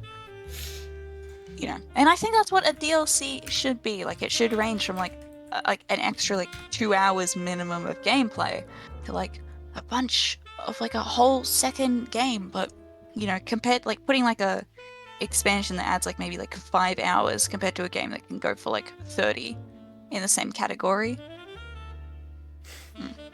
You know, when it's not technically like a proper game, like a standard clone game. Are you good? Sorry, I'm laughing at Mol's comment. Good sex. No, thank you so much. Yeah, Cyberpunk DLC is a yeah, Cyberpunk DLC. I think, because I know I actually had this debate with one of the other another Witcher Blood and Wine. Yeah, we're talking about the Cyberpunk DLC basically saved Cyberpunk from being crap forever, which good job. But yeah, I don't think Cyberpunk as a DLC should be be nominated for any like best action games or anything like that. I know that it was nominated for some things, like Idris Elba was nominated for his performance in it, but never the thing itself. Anyway, Civ 6, yay. Yeah, Best family game. We don't even need to talk about this for best family game. No. We know. We don't care about sports or racing. Skyland is still making appearances is insane to me. Die. Die already, dude! You've had 8 titles. You fell off by the 3rd. Well, didn't fall off. You peaked at the 3rd, I'd say. Sports racing, don't give a shit. Multiplayer, I agree with you. Cutes, Overcooked amongst the multiplayer games is really cool. I really liked the Overcooked games. Playing with Stu with Overcooked 2 was so fucking fun. I remember watching that on stream. I just felt so bad for Stu. I pitied him. But yeah, Overcooked is a great game. I don't think it stood a chance against Overwatch. Oh. But again, great game. 100%. That means we're on to 2017. 2017! Woo! Woo! All right. 2017. I don't care about all this lore. Breath of the Wild. Well, I mean... But yeah, Brett, that's a pretty obvious one. I think the only contender was Odyssey, which was also a Nintendo game. Well, to be fair, Horizon Zero Dawn was also a great game, and so was Persona 5. They were both amazing games. I feel like... And then there's also just PUBG. Now, I have opinions about the formula of open world games, and this is where Horizon Zero Dawn sort of kicks in. I don't think Horizon Zero Dawn is a fully open world game. It is. I've played it. Oh wait, I'm thinking of a completely different thing. No, it's okay. Yeah, no, Horizon Zero Dawn is a one because I watched my brother play it. Yeah, this is where the Far Cry 3 formula comes in, and a lot of games started to copy and paste that formula. Breath of the Wild took that formula, though, and fucking sent it skyrocketing, right? That's the peak of that open world formula. With games like Horizon Zero Dawn and Far Cry, it was the same sort of thing where you'd get an objective on your map, you'd go towards that objective, you'd climb a tower to scan an area of a map, you'd clear a few outposts, you'd do side quests to get money, you'd take 10 years to pick up an item from the ground, and it was just I just didn't like it. I just don't like the formula. Yeah. Breath of the Wild I think we all knew Breath of the Wild was going to win. I think best game direction, I'd say, in my opinion, Resident Evil 7 had phenomenal game direction, but, you had Breath of the Wild, so obviously they were going to choose that. Yeah. But, justice for Resident Evil 7, guys. Best narrative, What Remains of Edith Finch is such a good story. I'm so happy it won. Because, oh my god, love that game. Amazing story-based game. Best art direction, come on, it's Cuphead. Cuphead was incredible. I loved Cuphead. Nothing else is gonna beat Cuphead, let's be real. Dude, everything was so unique about Cuphead. Every time, you'd verse, a new, boss or, go into a new, level, it'd be holy shit, how did these guys think of this? It's so fucking cool. And it really did a lot of, I think it really did a great job of, showing, paying a homage and a tribute to that, old, whatever style, cartoons. I don't remember the exact date, but, you know what I mean?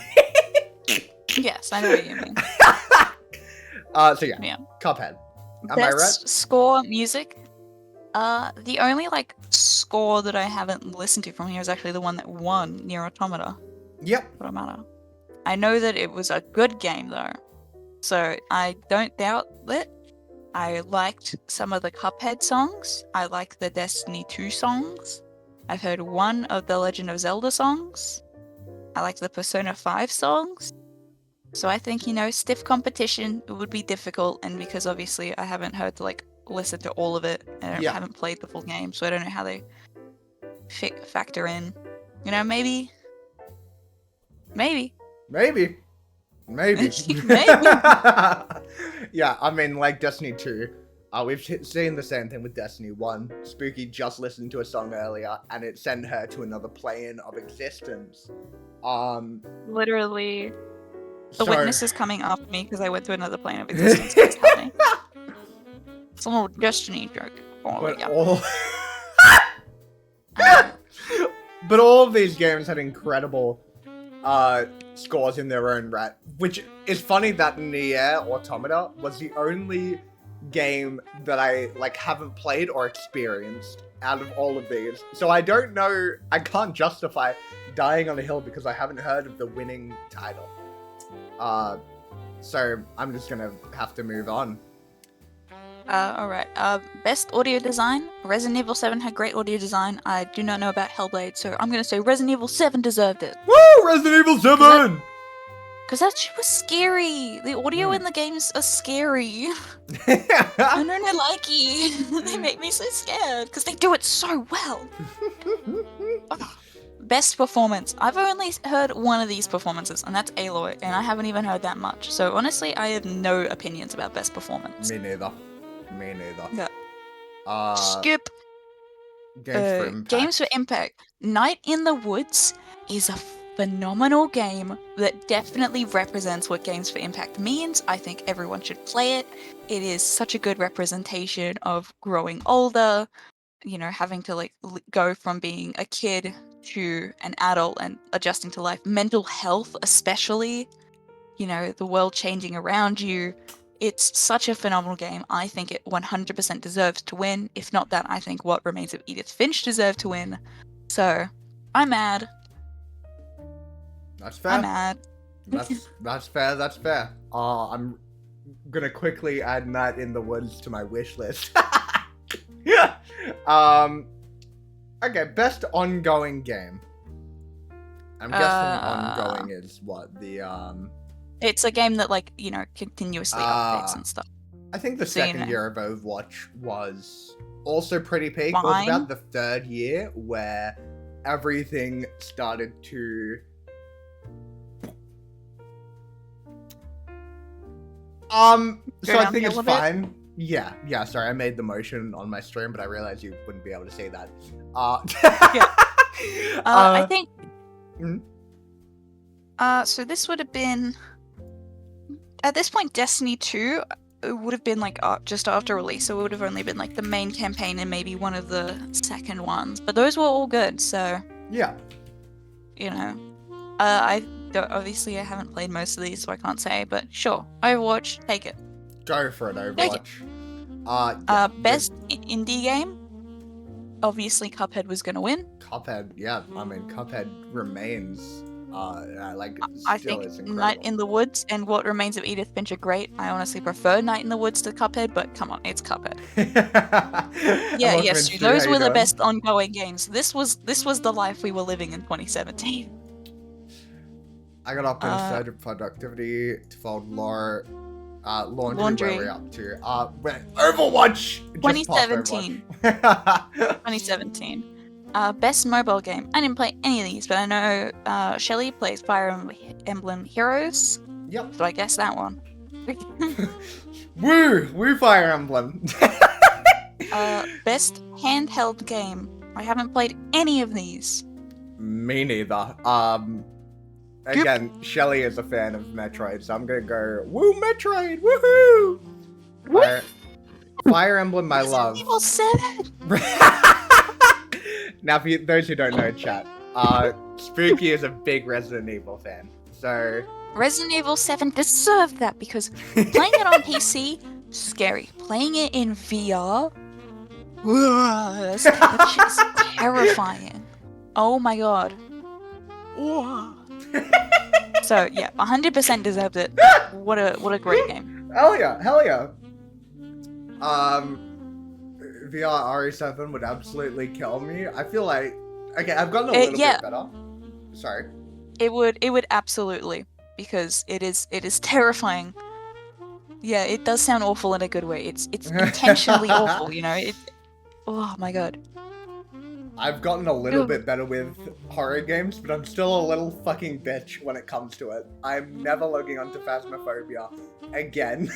I'm never touching any fucking horror game unless a full team of 3 people will come with me and I have an emotional support. I would 100% play Phas if we could get 2 other people to join. This is so true. Alright, 2 people that want to play Phasmophobia with me and Spooky.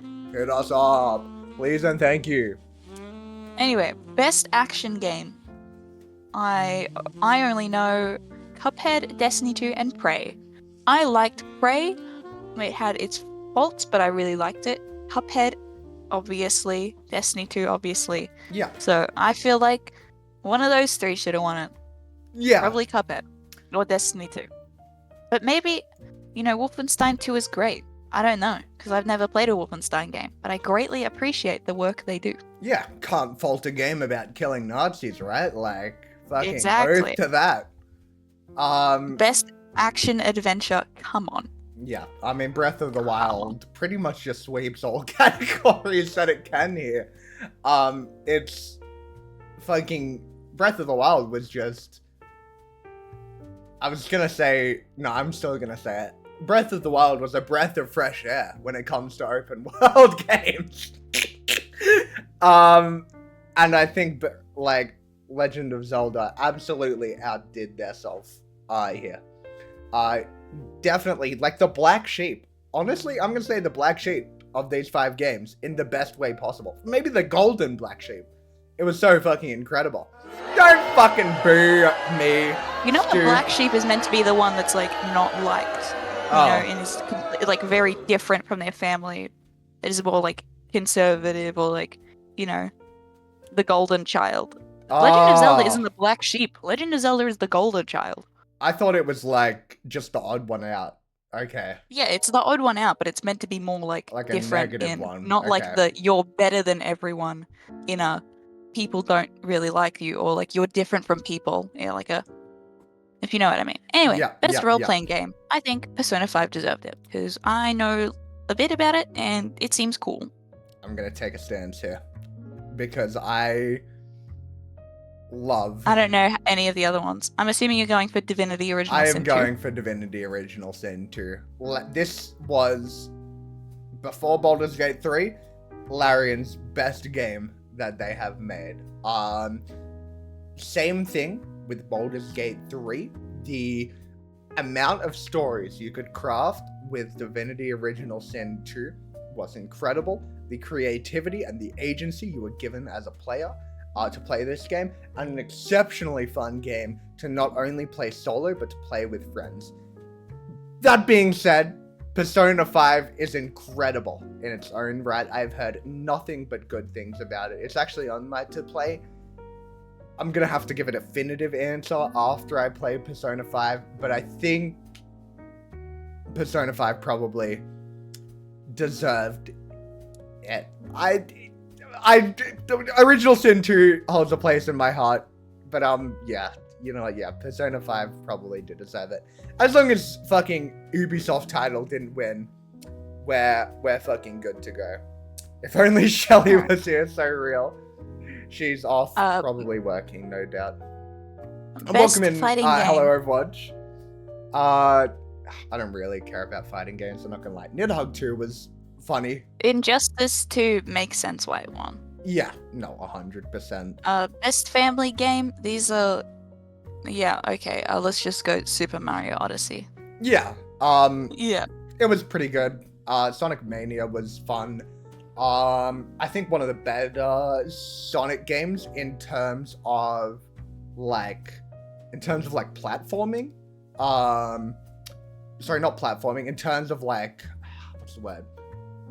In terms, it paid like a homage and it paid like a very nice tribute to the original Sonic games. And it was super creative and fun in that way. And that's, I think Sonic is a good nominee. Overall, Odyssey, like platforming and creativity and accessibility as well.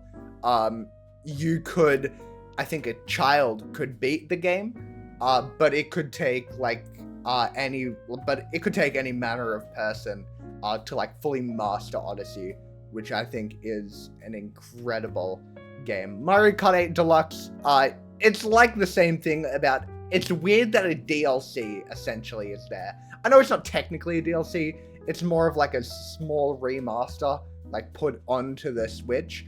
It feels weird that it's there. I understand why it's there, but I think Super Mario Odyssey definitely deserves it out of the games that are there. Yeah, I think my opinion on this, remakes are allowed in like these things. Remakes 100%. You know, if it's a remake, they're basically gone again from the ground up. Yeah. Remasters? No. I think Mario Kart 8 Deluxe is basically a combination of a remaster and a DLC. So yeah, 100%. Because again, this isn't saying it's a bad game. From what I know, it's a good game. But like exceptional game. By the way, Mario Kart 8 was Deluxe already night, nominated. Sunday night. I do not care about the next two categories, which is best strategy game, which is full of herds, and best sports/racing, which is also full of shit. Yeah, no, don't really See care if my about favorite these game games. is there. Don't worry, we're almost there because we'll do best multiplayer, and then we'll do best debut indie game. Awesome. Because who cares about the Student Game Award? Anyway, best multiplayer. Well, oh right, this was the year Fortnite came out. Fortnite. Now, Yeah, I think Fortnite will win later on many times. I'm pretty sure. I think because technically, with Fortnite, because the Battle Royale technically came out in early 2017, late 2017, it was still finding its legs, and I don't think we'll see it later on, just because... No, we see it later on for, like, best, like, ongoing game. Oh, okay, For several years, it's nominated for best ongoing game. I think it wins in 2018. Okay. Anyway. But yeah, late 2017. I don't think Fortnite was at its peak in 2017. No, it was still finding its legs. Yeah. Then, I don't know, I guess PUBG, sure. Sure or thing, Destiny PUBG. 2.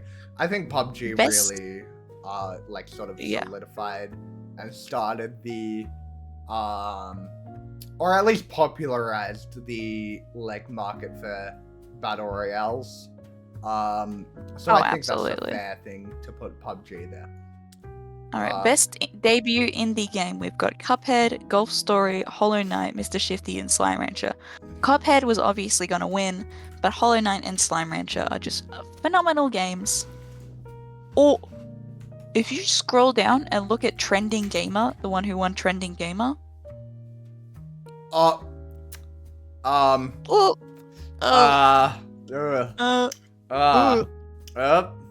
I could not get into Slime Rancher. Slime Rancher, understandably.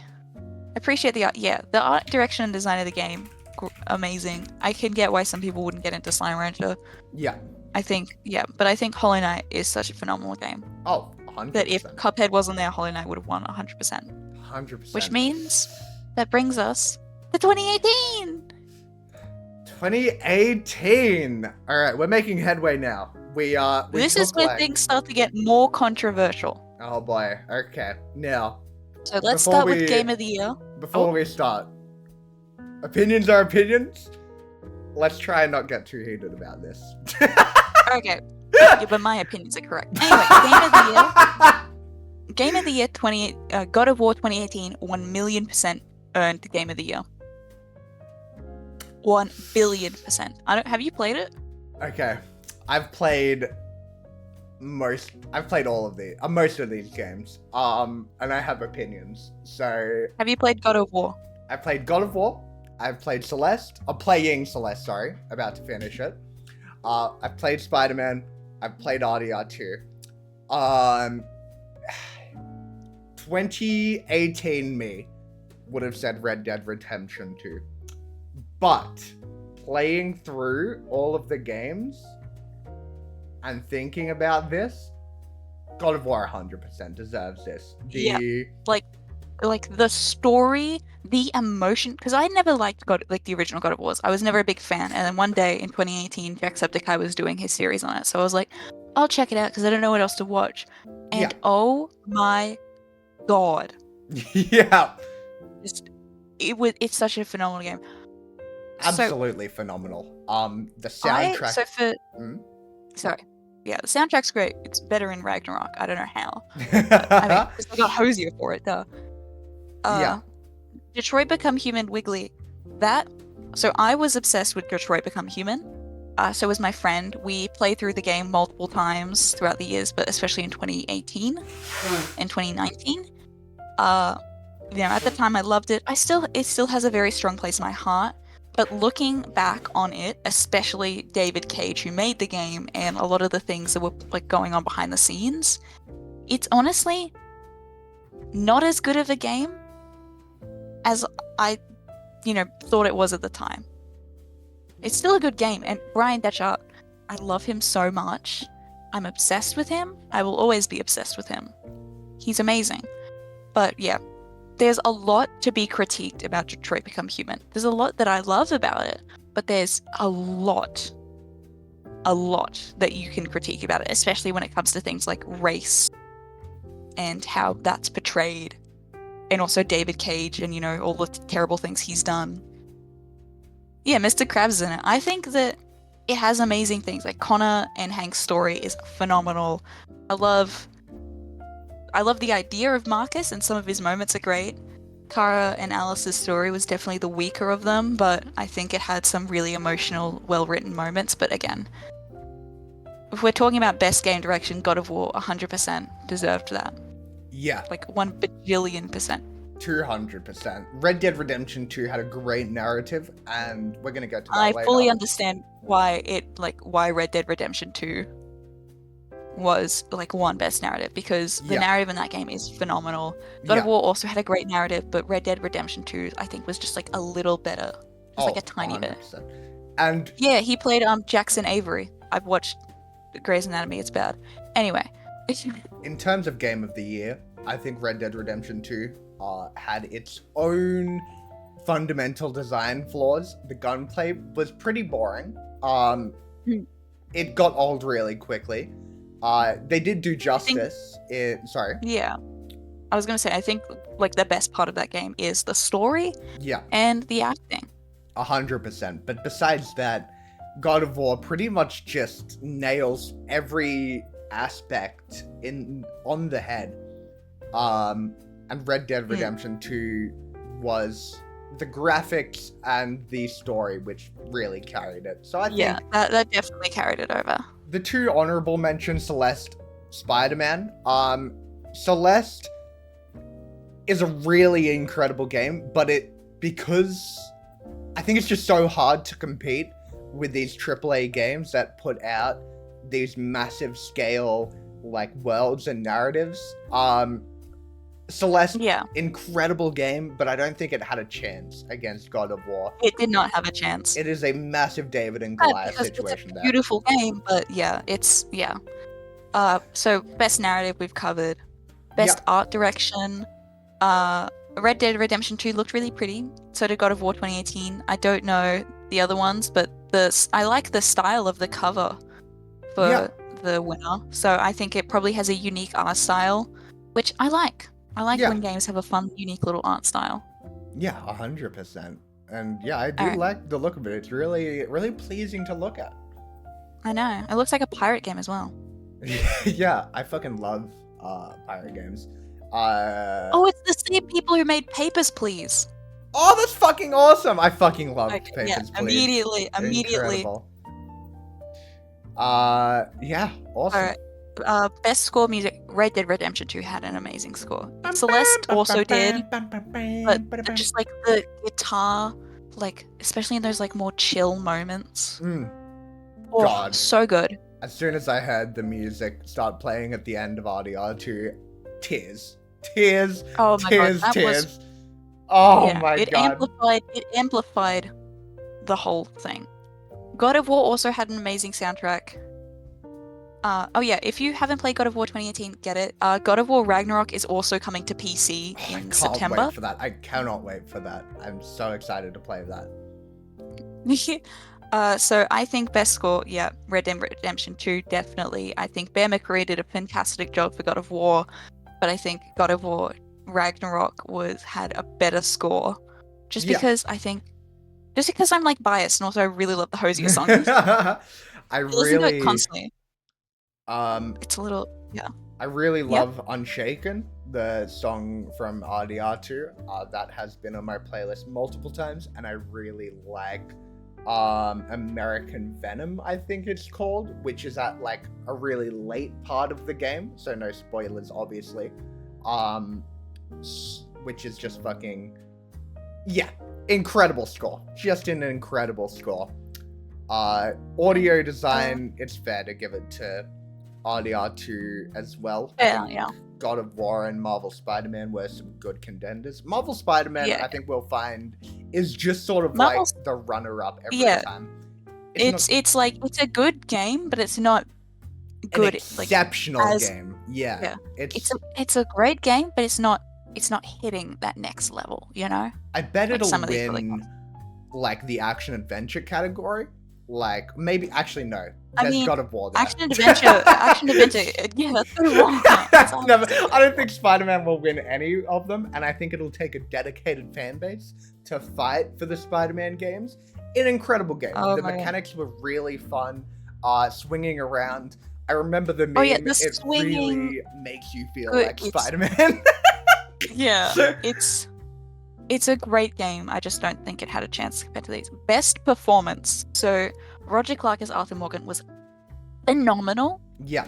100% deserve that win. Christopher Judge as Kratos is one of my favorite video game like voice acting performances ever. He is phenomenal as Kratos. If you've played God of War 2018 and God of War Ragnarok, you'd understand. He's so good at it. Brian Detchard as Connor. He was one of the best part of that game of Detroit Become Human. Everyone pretty much is in agreement that the best part of Detroit Become Human is the Connor and Hank detective stuff. Yeah. Which it 1,000,000% is, because all the other stuff they fucked up royally, and they still fucked up some of the Connor stuff as well. But like, yeah, the Spider-Man is great, but a lot of the times it fell into repetitive traps. Yeah. So I 100%. think Roger Clark 100% deserved it for Arthur Morgan because that performance was incredible. Yes. Especially if you've seen like the end of the game. Tear-jerking, dude. I don't want to be reminded. But yeah, I think all of the people here, you know, Yuri Lowenthal, he's done great as Spider-Man. So I think Yeah. they all definitely deserve to be nominated. I just think Roger Clark in this year takes it. But don't worry, Yeah. we will see the return of Christopher Judge. Yeah. And welcome in, Abby. How you doing?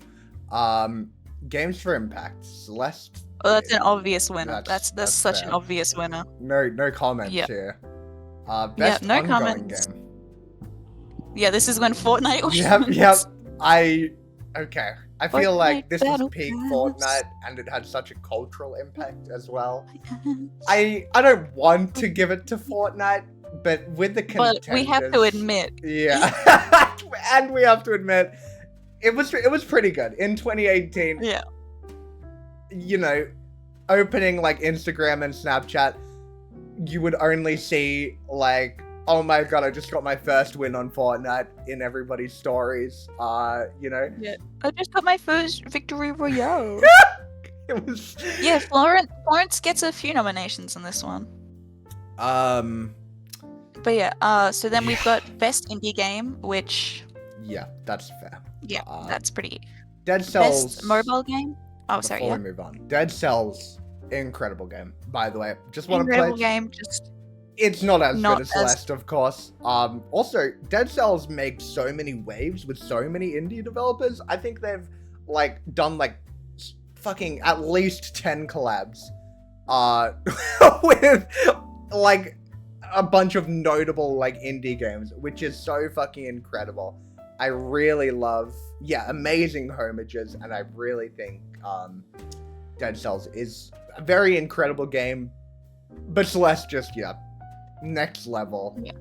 Deserved that. Best mobile game, from what I know, Florence is a really nice like story game, so it makes sense. And also, I don't want Fortnite or PUBG Mobile to win, so. Fortnite was a mobile game. Fuck, I completely forgot about that. Yeah, they had a mobile version of Fortnite. Oh, Jesus. And Donut County was pretty fun. I remember Whole.io becoming the more popular version of it, because they just took that premise and then made it into a shitty mobile game. And it really sucked to see an indie game just sort of get thrown into the fucking water like that. But yeah, I mean, like, besides that, I haven't played any of these games, and as long as PUBG and Fortnite doesn't win, I'm a happy NB, personally. Best VR AR game, I can't believe Beat Saber didn't win, but... Yeah, Beat Saber was, like... Wow. Beat Saber's had such an impact, man. Yeah, 100%. All these other ones I haven't really played, to be totally honest. Best action game, or... You'll be happy with this one. I am happy with this one. Far Cry 5. I did play Far Cry 5. I played Far Cry 5, Destiny 2. Call of Duty is repeatedly... Okay, I will say this is specifically for Destiny 2 Forsaken, and Destiny 2 Forsaken is so this isn't like a DLC. This is basically like you would release this as a second game, basically. Right. So these aren't DLCs. These are like full campaigns that would they go for like a whole game. Yeah. Destiny 2 Forsaken is one of the best ones, and spoilers, this is where it starts with one of like the most beloved characters actually dying in like phenomenal cutscenes, and then it's basically like you going on to avenge him, and it's such a great story. The way they do it is so well. The acting is great. It's a really great campaign. It's definitely one of my favorites. It's definitely up there. Yeah. So, I think it definitely deserved the nomination because, it's just great. Far Cry 5, fuck off, who cares? Black Ops 4, fuck off, who cares? Don't even care about Mega Man. I think Dead Cells definitely, deserved it, but Destiny 2 Forsaken, I don't think should be written off. I 100% agree. I fucking loved the character that got unrightfully killed off. He did briefly come back through the power of gay. Okay, that's all. I did see that they were doing that. Okay, Far Cry 5 is decent, but if you compare... Okay, I'm gonna go on the tangent again, Abby and Bumcheeks, alright? Here's my opinions on the Far Cry games. They're not bad by any means, but they use the same fucking formula every time. They don't do anything good, They're not adding anything. It's just again, like we were... Sorry, They get... Like, Ubisoft gives you the same plate of unseasoned fucking chicken every time, alright? With Far Cry 4, Far Cry 5, Far Cry New Dawn, Far Cry 6 as well. I forgot about that one. That was literally the same. Sometimes they'll put like a bit of like, maybe they'll put it in a little butter in the pan. Yeah. Or maybe they'll give you like some sauce that you can eat it with, but like not a great sauce, nothing like too flavorful. And then they'll go here. And that sauce is, just like the sometimes good moments they have. But yeah, Far Cry, aside from like Far Cry 3, mid. Absolutely mid. Yes, same with Assassin's Creed. Ubisoft has this problem with their games, with Assassin's Creed and Far Cry, where they just fucking whip, bat, every single fucking game, and I hate it so much. Like, they find a formula that works, they copy and paste that formula every time, and it is so lazy, and people keep buying and keep eating it up, which is probably the worst part. Like, no, the big AAA developer is not going to change, guys. Please stop reaffirming them. Stop encouraging them to make more. Literally, the only good thing about Assassin's Creed is like they put it in a cool like historical time period, and you're like, that's cool, and then the game is meh. You're like, well, you've got this really cool location and like history, and you're just not doing anything cool with it. Yeah. It's like Pokemon releasing unfinished games. Yeah. Sorry, that was my rant done. Yeah. All right. Best action adventure. Fuck it, Ubisoft. We all knew who it was going to. Come on. God of War, obviously. I'm so sorry, Spider-Man. You are not getting your... No, I don't think, Spider-Man is just a constant runner-up, a constant little brother that is just outshined by their older siblings, which is tragic, because the little brother is doing some insane work. But he's just not going as crazy as his brothers. Yeah, which is... The best role-playing game, I haven't played any of these.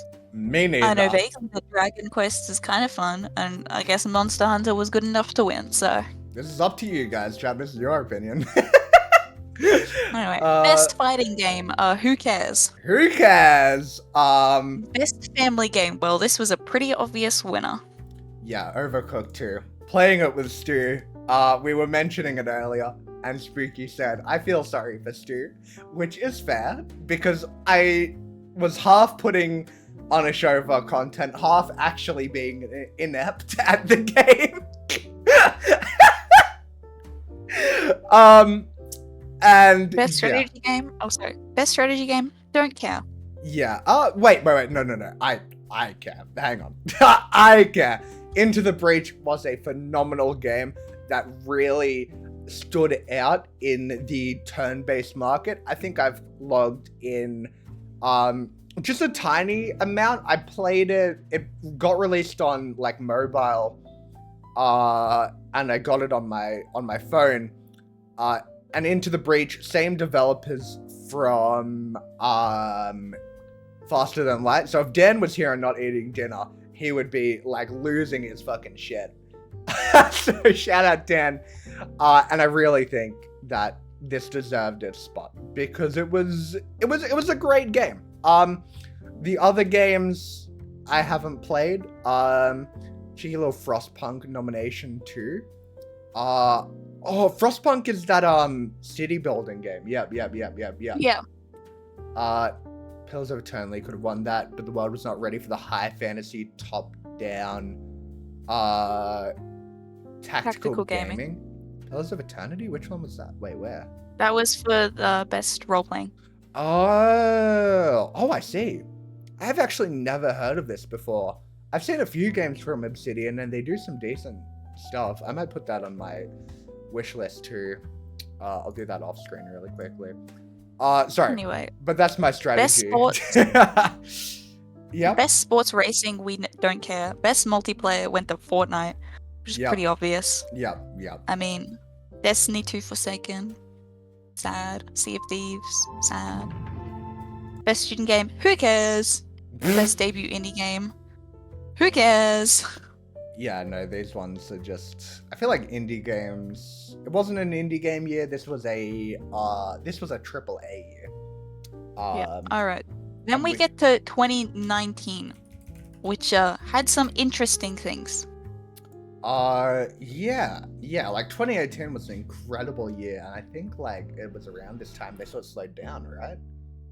Well, kind of. Let's get into it. So we'll start with Game of the Year for 2019, which was Sekiro Shadows Die Twice. Okay. We also had Control, Death Stranding, The Outer Worlds, Resident Evil 2, and Super Smash Bros. Ultimate all nominated. I have heard and know lots of things about all of the games except for the one that won. Yeah, so Sekiro is a FromSoft game. A pretty good FromSoft game from what I've heard. I mean, yeah, it won Game of the Year. So yeah, I know it's good from what I've heard. Yeah. But I just think there are a lot of like good games on this list and some controversial ones too. Like I love Resident Evil 2. It is one of the best remakes ever. Because it took so much from the original Resident Evil 2 and just improved it massively. Resident Evil 2 Remake and Resident Evil 7 saved the franchise. Without those, we would not have Resident Evil anymore. Yeah. Because it had Resident Evil 6, which like flopped, and then people weren't really talking about it. It still had, its movies and stuff, but it definitely wasn't as high in audience expectations. Yeah. So, yeah. Okay. Yeah. But I think, Resident Evil 2 cannot be understated. I think Super Smash Bros. Ultimate, from what I know, because Mole and you and Shelly played all the time, is good. I just don't think it's as good as some of the other games on here, like Control or Resident Evil 2. Or Death Stranding is controversial. I like it. And I like its story. I think but I understand why some people don't like it. I think early Death Stranding, a lot of the controversy, at least from my stance, was that it was super. It felt people a bit people called it a unpolished. walking simulator. No, that wasn't that was the thing. It was mainly that it was a and walking it was simulator. a walking sim too, yeah. But looking at gameplay of early Death Stranding, it looked so clunky from my eyes, and I think. I mean, Mm, from what I saw, because I knew someone who had it, and I went and watched them play it when it came out. It was fine. I think that might have just been Okay. like what you were running it on. I didn't play it. I was just. My Death Stranding knowledge comes from Video Game Donkey. Shout out the goat. That's not a reliable source of information. Let's be real. What do you mean? It's the Video Game Donkey. How is it not? Anyway, I think that lots of good games here. It makes sense why Shadows Die Twice was nominated. Yeah. Best game direction, I agree with Death Stranding winning, because that was, that was one of its best parts, the direction Yeah. of it. So I think it makes sense why it won. I think Control also had phenomenal game direction, so did Outer Wilds, and so did Resident Evil 2. I'm sure Sekiro did as well. A lot of these are like close, Yeah. Like you could go, 100%. yeah, that definitely makes sense why it won. I mean, you could also like say like this could have won. 100%. I haven't played any of these game direction games, so I played a little bit of Outer Wilds. No, sorry, I'm thinking of Outer Worlds, not Outer Wilds. So I wouldn't be able to give my opinion. Best narrative. Disco Elysium makes sense. That has a great narrative. Yeah. So does Death Stranding and Control. Control has a great narrative. Thank you, Remedy, for giving us it. But yeah, Disco Elysium I think definitely deserved the win. Yeah, hell yeah. It's my most financially irresponsible decision as an adult, so I have to go hard. Yeah, Disco Elysium is a great game and a phenomenal narrative. So yes, I 100% agree with it winning. Yeah. Best art direction, I think Control definitely makes sense because it's a game that has like a bunch of different. Which year is this Jeff Awards? This Jeff Awards is 2019. I think Control makes sense because it has like so many different like warpings of reality and different powers being used, different beings with different abilities. So it makes sense it won for art direction because just the way that they were able to show that and accomplish everything with it, I think, was phenomenal. So even though it may not have been like, people be like, oh, it's kind of like a boring looking game. It's not. Because it's like, it looks like it would just be like, a regular game, but just the way that it conveys all these really cool things is wonderful. I love it. 10 out of 10 for that. I love it. I'm realizing that 2019 is not my most knowledgeable year, so this is going to be a spooky takeover. Yeah. This can be a spooky takeover. Alright, next up for best score. I've listened to some of the score from some of these. I think Death Stranding has a great score. Kojima always loves his good scores. So, yeah, Control is the best SCP game. I probably thought I was playing a horror. Some dude was in the air was the freakiest thing. Yeah. Control was a great game. If you have played Control, please play Alan Wake and Alan Wake 2. It's set in the same universe. They're both phenomenal games. We'll get to Alan Wake 2 when we get to 2023. Kingdom Hearts 3 is good. I haven't played it. I have a friend who's obsessed with it, but I'm going with yes. Call of Duty Modern Warfare winning best audio design is a crime. Get fucked, dude. Okay, I don't know much about the 2019, but I remain literally a Call of Duty any of hater. these other games. Literally any of these other games deserve. Control deserved it more. Death Stranding had great audio design. Resident Evil 2 has fantastic audio design because horror games need to have good audio design to work. So, yeah. I feel like it has to be rigged. I mean, like, with the recent Game Awards stuff, especially, like, 23, 22, 24, 24 hasn't happened yet. What are you talking about? Sorry, I just meant 23, 22. There's just been such an influx of like sponsored content. Yeah, that was a big issue, was that most of the Game Awards weren't the award show. It was actually just ads. It was ads. It wasn't So, a like, celebration of games, it was a celebration of consumerism. It was fucking and like awful. I like the premieres, you know. The premieres are good, but when it's just like the random like ads, Yeah. that's not the point. We shouldn't have those random ads between everything, you know? Yeah. They were like limiting people's speeches.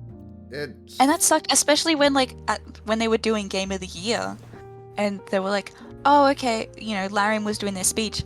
They were telling them to like stop talking while they were talking about their dead co-worker. Jesus Christ. So yeah, so we'll get into that more. But best way to learn, stupid. Mads Mikkelsen winning best performance, iconic for people. But I think, you know, Courtney Hope did a fantastic job as Jesse Faden. Matthew Peretta, rest in peace.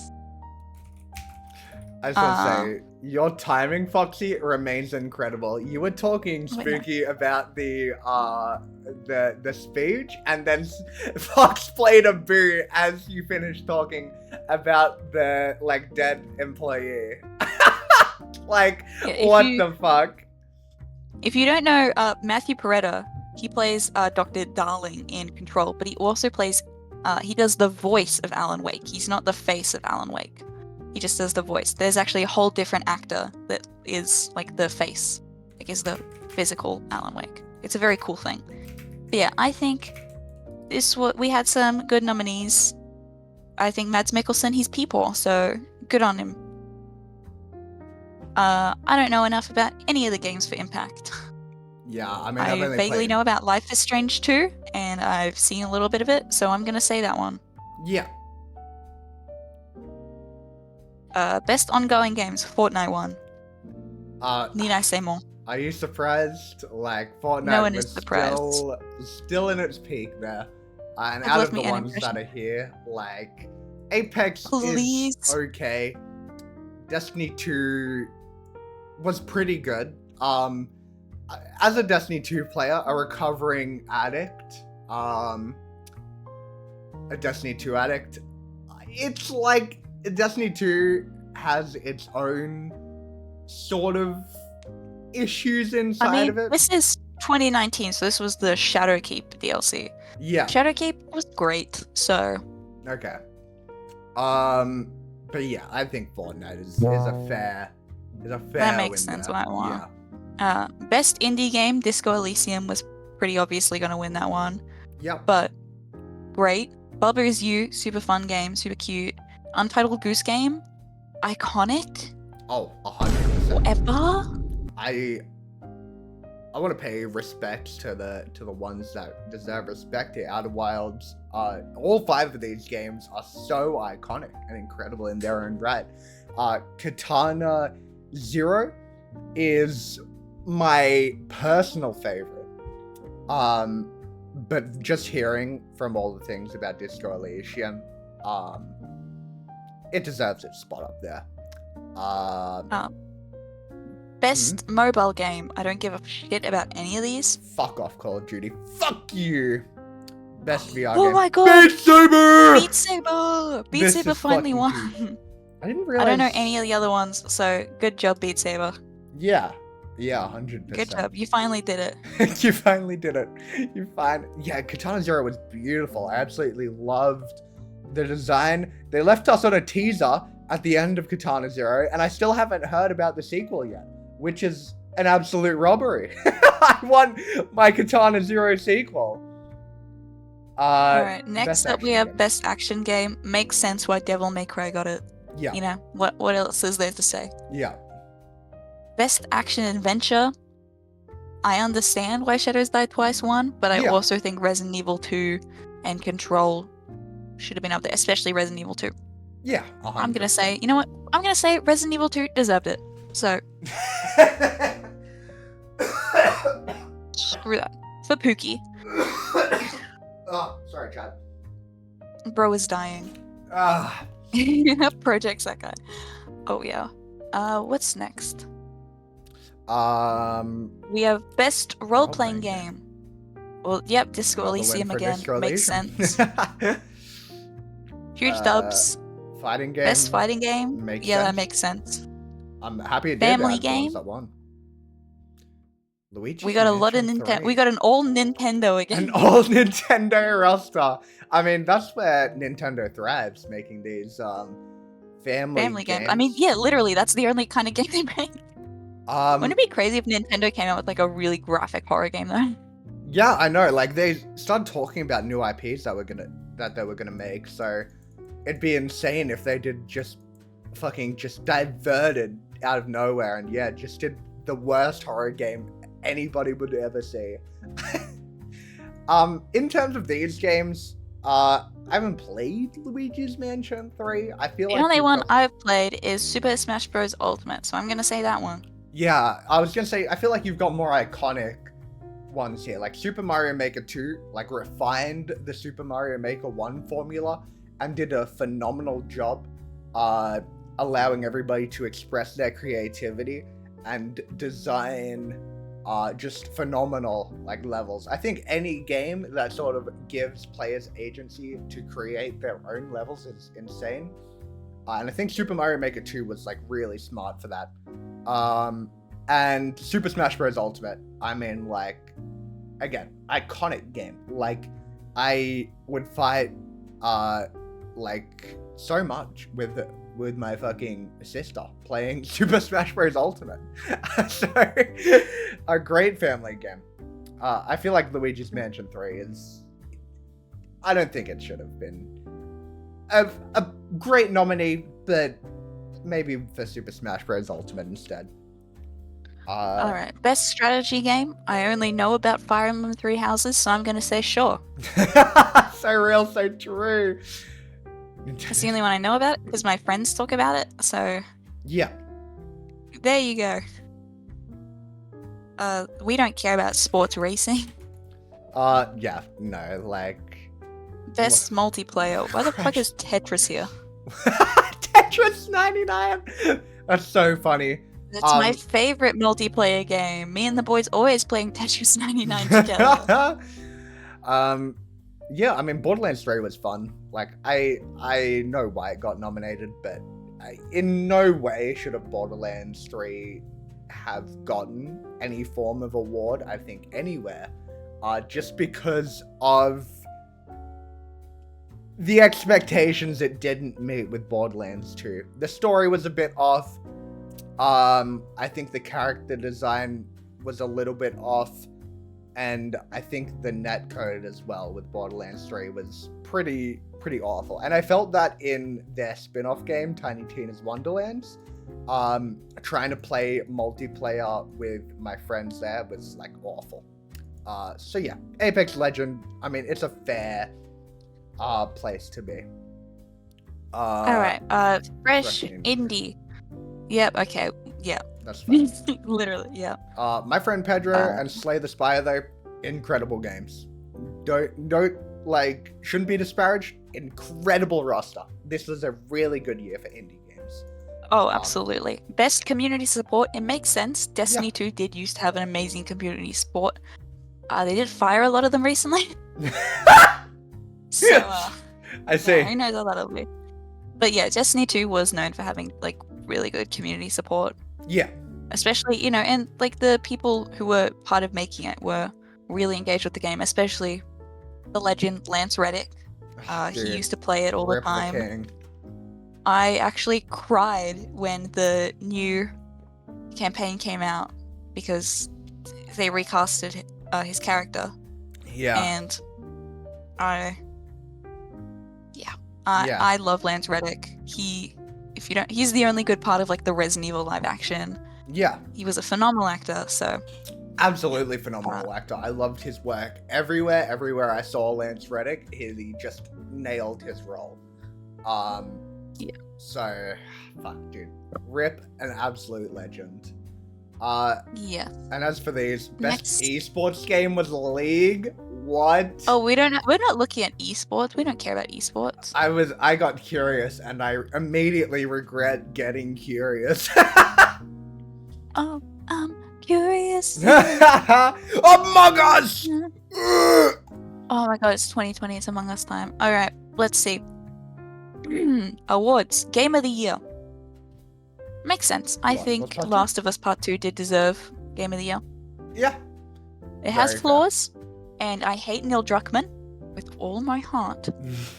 But The Last of Us Part 2 is a great game, and I understand its criticisms about the way that it laid out the story, so that's why I don't think it should have won Best Game Direction. Yeah. Because I think that the game direction just needed like a bit of work in terms of like the pacing and like ordering of the narrative. Yeah. It was I have seen the story. I spoiled myself because I was like, what did the reviews say? Because I did see the controversy going around about it. Spoilers for Last of Us Part 2, by the way, if you do want them. So Last of Us Part 2, the main protagonist in Last of Us Part 1 was killed pretty early in the game, and he was such a beloved... Yeah, right at the start. Yeah, and he was such a beloved character that it like really angered everybody. But I think in a way that also drove it made people... sense. Like that's like that was like everyone knew it was going to happen. So I don't get the anger over killing him. Yeah. Like it made sense. Also, he was getting older. Like Joel was getting older anyway. He was gonna like die in like a decade or two anyways. Yeah, 100%. So, but yeah, I think it makes sense. But I don't think it should have won Best Game Direction. It had phenomenal direction, but it had like a couple flaws with the layout of the story. Let me just say as well, incredible games in the Oh yeah, this year had some incredible games like Hades, Half-Life Alyx, Ghost of Tsushima, Doom, Final Fantasy, and Animal Crossing. Dude, yeah. Incredible. Again, it's another suffering from indie titles because indie titles just can never compare with the AAA, which it sucks, right? Because like Hades, incredible game, incredible design, absolutely phenomenal. I was gonna say absolutely phenomenal. I mean, Hades... Oh, wait, no. Hades won Best Indie Game, I think. So, Okay. yeah. Oh, no, and it won Best Action, I'm pretty sure. Okay. We'll see when we get there, but I'm pretty sure it also won Best Action. Yeah, awesome. But yeah. Anyway. I don't think we'll see an indie game of the year anytime soon. Unless I'm wrong. I hope I'm wrong. Because I fucking love indie titles. Besides that, yeah. Sorry. I'm just trying to remember if It Takes Two is an indie game or not. It Takes Two? It Takes Two, because that won in 2021. Anyway, oh well. I don't think it like might be, but I have no idea. Anyways, Haze Light Studios. I think it was an indie game. Yeah, Best Narrative. Last of Us Part 2? Yeah, that's the one that won. Yeah. Yeah, I think so. I think it had the best narrative out of these. It has a great, compelling story with great characters. So. Okay. Yeah. Best art direction. I think Ghost of Tsushima looks nice, but I think Hades should have won that. Yeah. I love the art style in Hades. The art styles of Hades was incredible. It was like every fucking artwork of the gods and like the dialogue was fucking incredible. Like you'd talk to somebody and you'd be like, holy fucking detail. I know. Ugh. And Ori Will of the Wisps is a nominee as well. Exceptional art style. I'm surprised that even like if Hades wasn't there, I'm surprised that Ori and the Will of the Wisps wouldn't have beaten like Ghost of Tsushima. Like Ghost of Tsushima is a really pretty game. It's a pretty game, but I don't think it compares to the really unique and incredible art style that Hades had. Or the fucking visual the beautiful eye candy that Ori would have. The nuances of every design aspect, the dialogue system, the keepsakes, the animations, tweaks based on boon selections. Good lord, exactly. It was just so thought out, so fucking incredible. And it's Anyway, unfortunate. Best score, I haven't listened to the Final Fantasy score, so I don't know, but Last of Us Part 2 had an amazing score, Yeah. especially when Joel sings. 100%. Oh my god, that scene, I listened to that version of the song that Troy Baker recorded. So good. Oh, so I think Last of Us Part 2 should have won that for best score, because it had a phenomenal score. Either that or Doom Eternal, because I think Doom Eternal. Yeah, I mean, you can't beat the heavy metal, right? So yeah, great nominees. Best audio design? Hmm? Sorry. No, I was just gonna say great nominees. Shouldn't have been FF7. Best audio design. Makes sense for Last of Us Part 2. They did have some cool audio stuff. Yep. Resident Evil 3 also had some cool audio stuff because, again, horror game, so spooky. But I'm fine with Last of Us Part 2 winning. Yeah, 100% right. Best performance, Laura Bailey as Abby. She deserved to win that, especially with the death threat she got for playing Abby. Jesus. She was like harassed and everything because she just played Abby. And people hated the character of Abby so much, which is stupid because Abby's actually a really complex and amazing character when you look at it. Yeah. The whole point of the game is consequences, and Joel faced the consequences. And I think Sorry. the people harassing just took a very linear approach. Like, you killed my favorite protagonist. Fuck like, you. as if the whole point isn't that Abby's father was also killed by Joel. It's a cycle of violence, all based around, like, you killed this person, so then I'll kill you. Oh, then you kill this person, so I'll kill. It's all about the consequences of your actions and taking accountability and breaking the cycle. An eye for an eye makes the world go blind, as Gandhi said, and that was the point. Yeah, I'm just reaffirming what Spooky said. That's the exact point of the story. So, games for impact. I know Spiritfarer, and I know that can be emotional, and that's the only one I know. So Spiritfarer, good job. We're Spiritfarer. Yeah. Ooh, best ongoing game, No Man's Sky. Okay. With the ones that are here, I guess, but No Man's Sky, really rough start. No Man's Sky, like, was... I mean, that's why this isn't like when it came out, this is the ongoing game, because it came out a while ago. But they really started shining, like, did a ton of content updates, and I think it was like, I think No Man's Sky turned itself around. It basically, it's like Cyberpunk, you know? Yeah. It was like, kind of like, it wasn't great at the start, and then it turned itself around, and everyone's like, oh my god, wow. Yeah. So just for being able to do that, I say, good on you. Yeah. Best indie game went to Hades, fully deserved, fully earned. 100%. 100%. Fall Guys, oh fuck. Epic must have bought Fall Guys, right? That would have been... Yeah. Okay. Yeah. Because I'm like, why is that there? Yes, yeah, Hades absolutely deserved it. These were again all great games, but Hades just... Yeah, 100% right. I think everyone knew Among Us would win. Let's be real. Yeah, 100%. I mean, I've heard of, I think, like, I've heard of all the games, and I've played 3 of the 5 games listed here. Yeah. But I think, Among Us 100% was gonna win. If Among Us didn't win, Genshin would win. Yeah, I agree. Best community support. Who knows? Who knows? Who knows? I wasn't in these communities at that time. I was in Destiny's community, and a little bit in Fortnite's community, but for the most part, I would have no fucking clue. Genshin getting beat by Among Us is actually hilarious. Yeah. The best VR AR, Half-Life Alyx definitely deserved the win. Yeah, 100%. Yeah, I liked the game. And I think people we want Half-Life 3, and I'm like, well, you've got this game.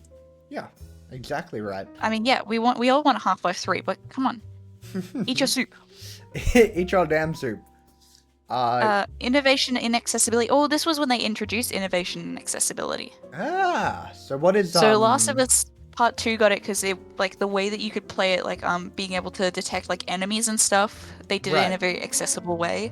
Right. So and I quite liked that. So so I wanted it to win anyways. I don't know the accessibility of the other ones. I just remember being impressed with The Last of Us. Okay. Hades for action game. Happy Makes with sense. this outcome. Yeah. Doom Eternal, definitely a close second. I think Doom Eternal was a phenomenal game. But Hades, I'm rooting for the underdog here, right? Indie game versus AAA dev. I'm in favor of the Hades win.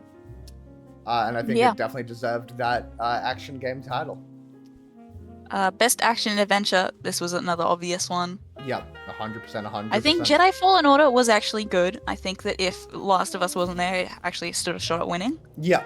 But yeah, so oh well. Best role-playing game. Honestly, Persona 5 or Genshin should have won this. Over Final Fantasy. Just in my opinion. Yeah. Final Fantasy 7. I don't know. I'm not into the Final Fantasy games, so I wouldn't. I just know Sephiroth is like kind of horny, but evil. Horny but evil. So real. Yeah. That's so real of you, Sephiroth.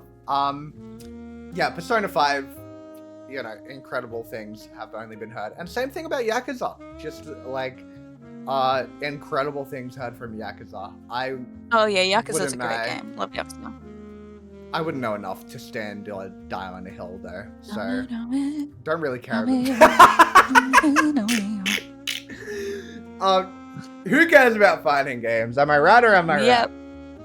Family Best game. family game. This was obvious. This was obvious. So real, so fair. The other games are alright, but like nothing compared to New Horizons. Best sim strategy game, Microsoft Flight Simulator. Yeah, baby. I'm a big... We're flying planes. No one cares about sports racing.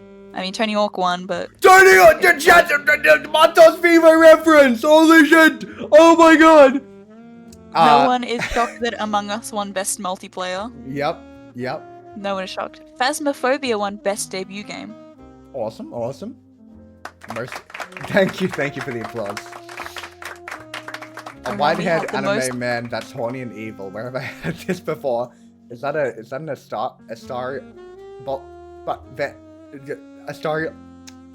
Elden Ring, definitely most anticipated. I mean, that's. Is there anything else? All right, really? We're up to 2021. Sorry, I scrolled down again and saw League of Legends. It just ruined my mood again. Okay. All right, 2021 Game of the Year. I think Resident Evil Village deserved it more than It Takes Two. I'm sorry. I think It Takes Two is a phenomenal game, but also I'm biased. Biased because you love the RE games. That's fair. And also, it was just an incredibly good game. Yeah. I'm gonna say... But I'm fine with It Takes Two winning. Yeah, I'm gonna say, like, I haven't really played... I haven't played any of these. I've got It Takes Two, but I'm still finding somebody to play it with. It's just in my library permanently. I think we can get through this one pretty quick. Like, best game direction, I don't think Deathloop deserved it, because I don't like Deathloop. Yeah. So literally, any of the other ones could have taken it, and I would have been happy. Fair. Probably It Takes Two, I guess. Yeah. Best narrative. I don't really know the narrative for most of these. I think I've heard the Guardians of the Galaxy one is good. I played the Guardians of the Galaxy game. In terms of the Marvel cinematic, I think Guardians of the Galaxy, that sort of plot is my favorite out of all of them. Just because of I'm not a fan of Chris Pratt, right? By the way, he's fucking everywhere, but just a dumb fucking. I mean, Chris Pratt. I don't think he voices him in this game. Yeah, no, he doesn't. This was a fun story. It was a great homage to the Guardians of the Galaxy movies, and I think it was a really fucking goofy time. It had me in tears laughing. Besides that, though, I mean, like, it probably... None of these other games, like, have an incredible story. It's not even, like, a good story, though, with Guardians of the Galaxy. It was just a funny story. It's a pretty basic one, yeah. Yeah, this was not a good year for story. Yeah, this was just like a mid-year. Pretty mid-year for 21, yeah. Best art direction. I mean, Deathloop looks nice. It's just terrible gameplay story. So Yeah, and I mean, like, it didn't even have like that unique art style. It just looked like any other. If you were to put in like a fucking AAA game into a Google search, like this art style would come up. It's just there. It's just there. I mean, like Psychonauts 2 is a pretty nice art style. I don't think they did as well with their first rendition, so that's probably why it didn't win this year's. But everything else, like, I mean, yeah, like just looking at the pictures that come Yeah. up, I think Kina and Artful Escape probably have better art anyway. So yeah. lame. Best score in Lame. music. I didn't listen to the score of any of these, so I'm just gonna accept who won. Sure thing. Well done, Nia. Good job, Nia. Best audio design went to Forza. That's funny. I think it as. should have gone to Resident Evil Village. Yeah, I'll take it. You ever played that scary baby scene? Scary Because, baby oh my scene? god, the scary baby scene in it. I have not. If you know, you know. But I think Resident Evil Village deserved this one. Best performance. We agree, Pixel. Yeah. Absolutely. Awful year for games in 21. Well, we had some good games. It was just like not a lot. Yeah. Like, you know, best performance went to Lady Dimitrescu from Resident Evil Village. She did amazing. Yeah. She slayed. So yeah, she 100% deserved it. Hell yeah. The other ones, yeah. I mean, Giancarlo Esposito, he doesn't need another award. Plus, watching the like some gameplay footage of Far Cry 6 and hearing some reviews, Giancarlo didn't barely appeared in the Far Cry 6 game. I think Yeah, he was the villain, but like they always do that where they have like the villain and then they just don't use them as well. Yeah. Which sucks because again, you have Giancarlo Esposito and he was on all of your marketing. I know, that's They what I literally was had about to say. scans, paper, cardboard cutouts of his character Yeah. and like EB Games and everything. So It was just use like, your villains. guys, Gus Fring is in our game. It's so real. That's just what it was. And then it was like, they paid a few $100 on Cameo to say some lines for the game, and then that was it. Yeah. So it's pretty fucking. It was pretty disappointing. Games for Impact. Life is Strange True Colors. That one makes sense. They've got Yeah. trans characters in that. They've Woo! got good representation of that. So, you know, understandable that one. Yeah. Best ongoing game. I do not care. I mean, yeah. Out of these ones, I mean, sure. I mean, this was 2021, so Inazuma probably would have come out for Genshin. So honestly, go Genshin. I like it. Best indie game. Oh, Inscription was robbed. Inscription was robbed. There's a whole ARG, game. and there's the whole like, you think you're playing the game, and then turns out no, you've barely played any of it. Dude, it Such a fucking good game. ripped me out the first time I played it. We probably shouldn't spoil it, because if you guys haven't played it, don't look up anything about the game. Don't Just go play it.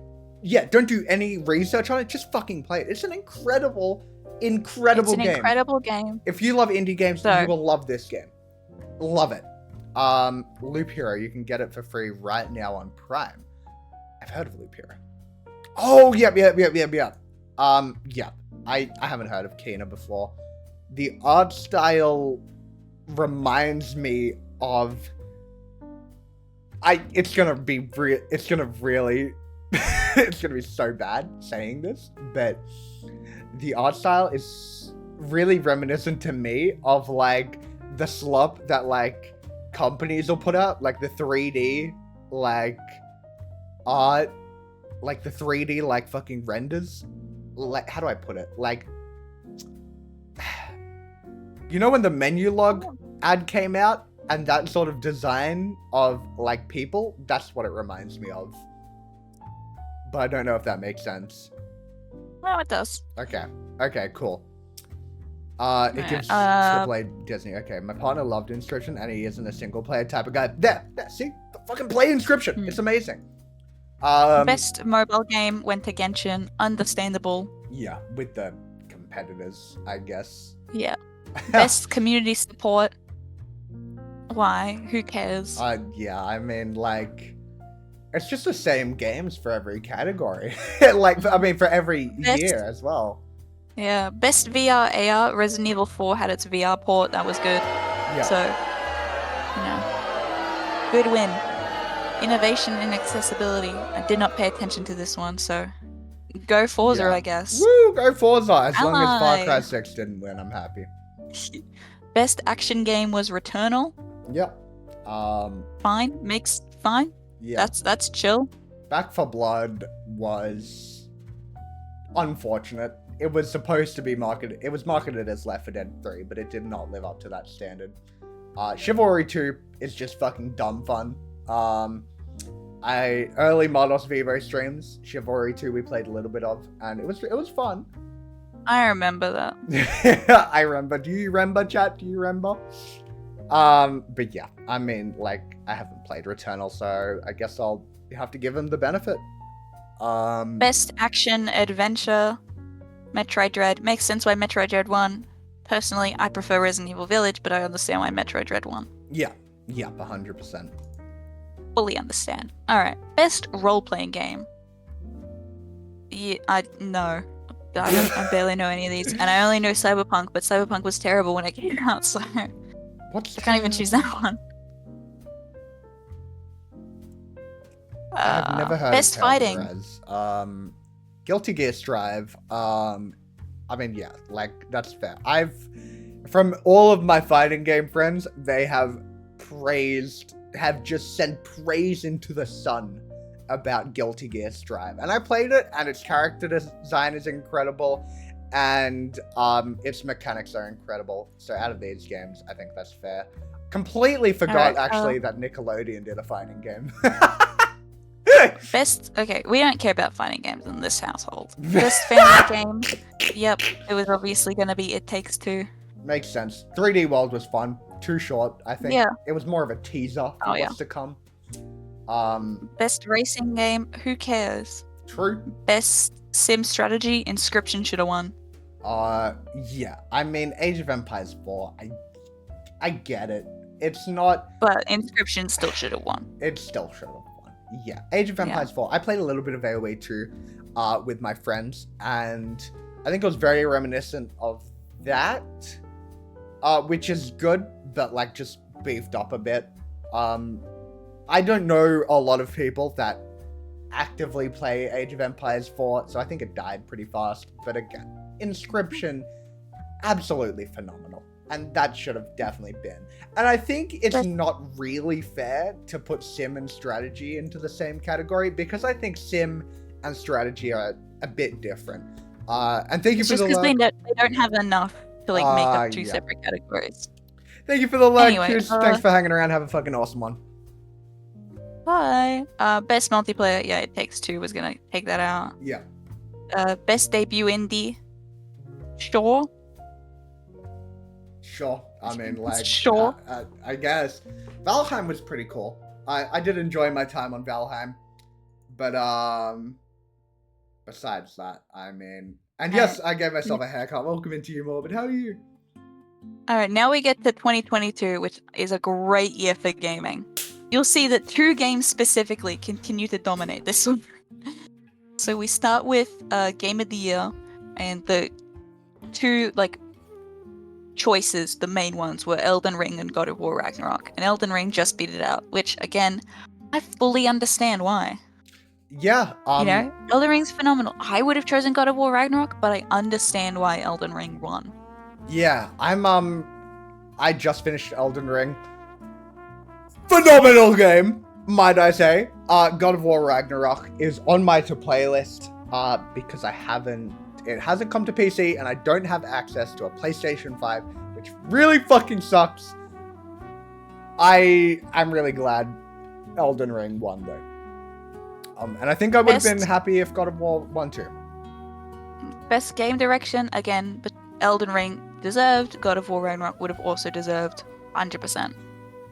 Yeah, 100%. Best narrative, I think, yeah, God of War Ragnarok definitely beat it out in terms of narrative. Yeah, because Elden Ring's narrative It's was more non-linear, up, basically. yeah, and it was more up It's like for it's like up interpretation. yeah. And I think God of War Ragnarok just had such a phenomenal story with the characters in it. It was just amazing. So 100% deserved. Hell yeah. Best art direction, Elden Ring was beautiful. So was God of War. So again, like it was a close competition. Oh yeah, Elden Ring's art direction was incredible, and playing through the game and seeing some of the like bosses that you'd fight and the enemies you'd fight, they're all so unique, they're so incredible, and then the lore behind them is so fucking fantastic as well. I remember my friend Doc telling me about some of the lore I missed with like Radahn, one of the earlier bosses in the game, and I'm like, holy fucking shit, dude, that is fucking awesome. Completely agree. Elden Ring. I'm so glad Elden Ring won that. Best score and music obviously went to God of War Ragnarok. If you haven't listened to it, please do. The score and like just music in the song is phenomenal. So like yeah, it just 100% deserved. Same with audio design. The audio in it was great as well. So fully deserved. I think best performance, Christopher Judge did such an amazing job. Yeah, 100%. At Kratos, especially in this game, and also in the DLC, which obviously didn't come out until the end of last year. But it was so amazing. So just Christopher Judge's Kratos, I love you so much. Dude, I think I get goosebumps every time he says boy. Boy. Games for Impact, I don't really... I don't know any of these know games. them. Yeah, I don't know any of these games. Everybody was on the Elden Ring God of War tangent to know anything about these. Best ongoing game? Fine. Whatever. Sure. I want it. I think Genshin deserved it, but whatever. Best indie game? Yeah, it was pretty obviously going to be Stray. I think Cult of the Lamb and Sifu also did really well. They were also great games. Yeah. But it was going to be Stray from the get-go. We all knew. Yeah, and like again, another incredible game for another incredible year for indie games. Sifu, a really unique great fighting game. Oh yeah. Yeah. Neon White, incredible game. I played it off stream, and then Shelly didn't know, and then she's like, dude, I've just been playing this game called Neon White. You should totally play this on stream. I'm like, I've already finished it. Sorry, Wanderlust, welcome into you. How you doing, Wonder? Cult of the Lamb, fucking incredible game. Really cute art style. Really fun. Also, the devs are fucking hilarious. I love them. But Stray, at the end of the day, like, how could you beat a game about being a cat? Like, you're fucking, it was rigged from the start for them. Alright, best mobile game, I think Genshin should have won that one over Marvel Snap, but whatever. Yeah, I mean. Best community support, we don't give a shit. Best VR AR, neither of us own VR headsets. No, we'd be poor in this bitch. Yeah. Innovation and accessibility. Yeah, I know some of the God of War accessibility stuff, so that makes sense. Yep. Hell yeah. Good job. Good Best job, action game. Bayonetta 3. Now listen, this is going to be controversial. I think Sifu should have won over Bayonetta 3. This is between you and chat, because I am yet to play Bayonetta. So up for chat's discretion.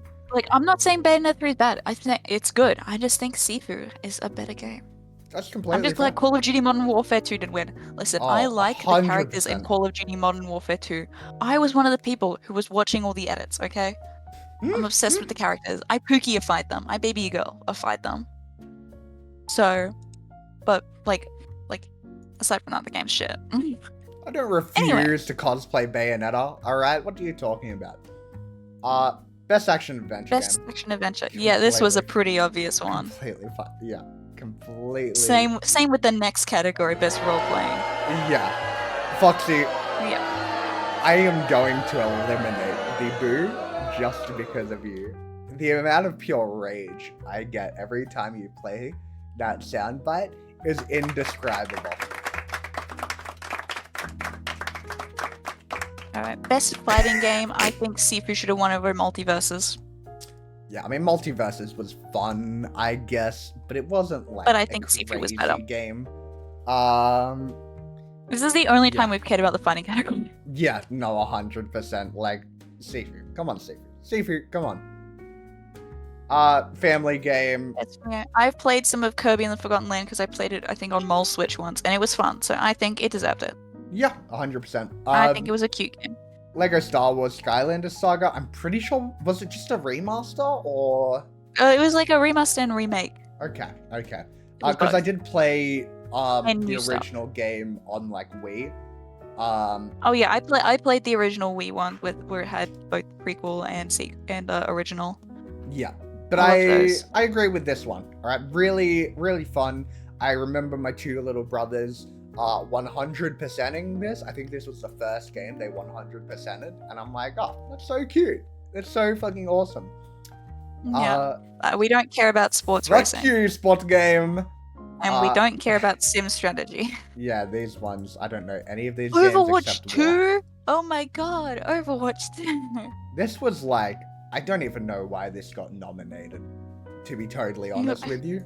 I was so Like- excited when they announced like ages ago, like back in like 2018 or 19. They were like, we're gonna make a second Overwatch game, but it's gonna be all lore based. And I was like, this is great because I love the lore that they've been putting in Overwatch. I can't wait to see a story based game. And then Overwatch 2 came in and they were like, okay, don't worry, we're gonna put the story in it soon, don't worry. And they were like, okay, well, we're gonna do little bits of story. And then they were like, okay, no story. And chop, there it fucking goes. They released a And then- teaser with at the end of the like stories that they did put out, and then they were just like, nope, sorry, we can't do it, guys. Apparently Reinhardt was Awful. meant to die. Yeah, I know heard about that too, and I think Which like I would have Hmm? I would have been sad because yeah. I love ships. Usually queer ones, but one of the only straight ones I like is Anna and Reinhardt because they're an old couple in love, and I love that. Oh, 100%. They're I love their voice lines together. It's just so Such a wholesome relationship. Yeah. It's really it's such a incredible. horrific life that they've both led. It's Yeah. nice to see them. But not enough people write fan fiction about that, so you know, if you're a writer out there, Yeah, no, I was surprised too. I could just do it Malminer. They're myself, but I fucking can't be gamers. bothered. Anyway, best debut. best multiplayer. Oh wait. Oh wait, best this one? debut. Oh, No, okay, cool. straight. Yep, straight. Makes Yeah. sense. Real and fair. Vampire Survivors seems like a weird shout there because isn't that just a remake of an old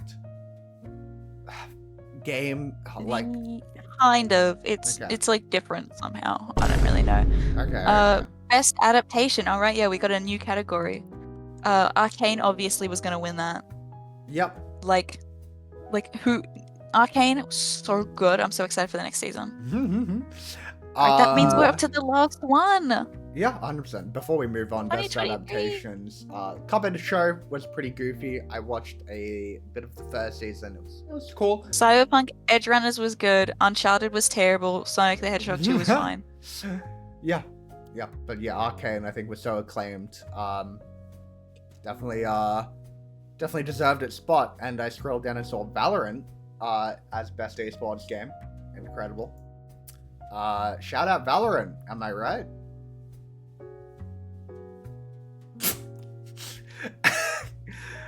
Okay. Dude, the Anyway, so now we're in controversy 2023. of 23. This was So fucking hilarious. 2023, we'll just explain basically. 2023, they really went in with the ads.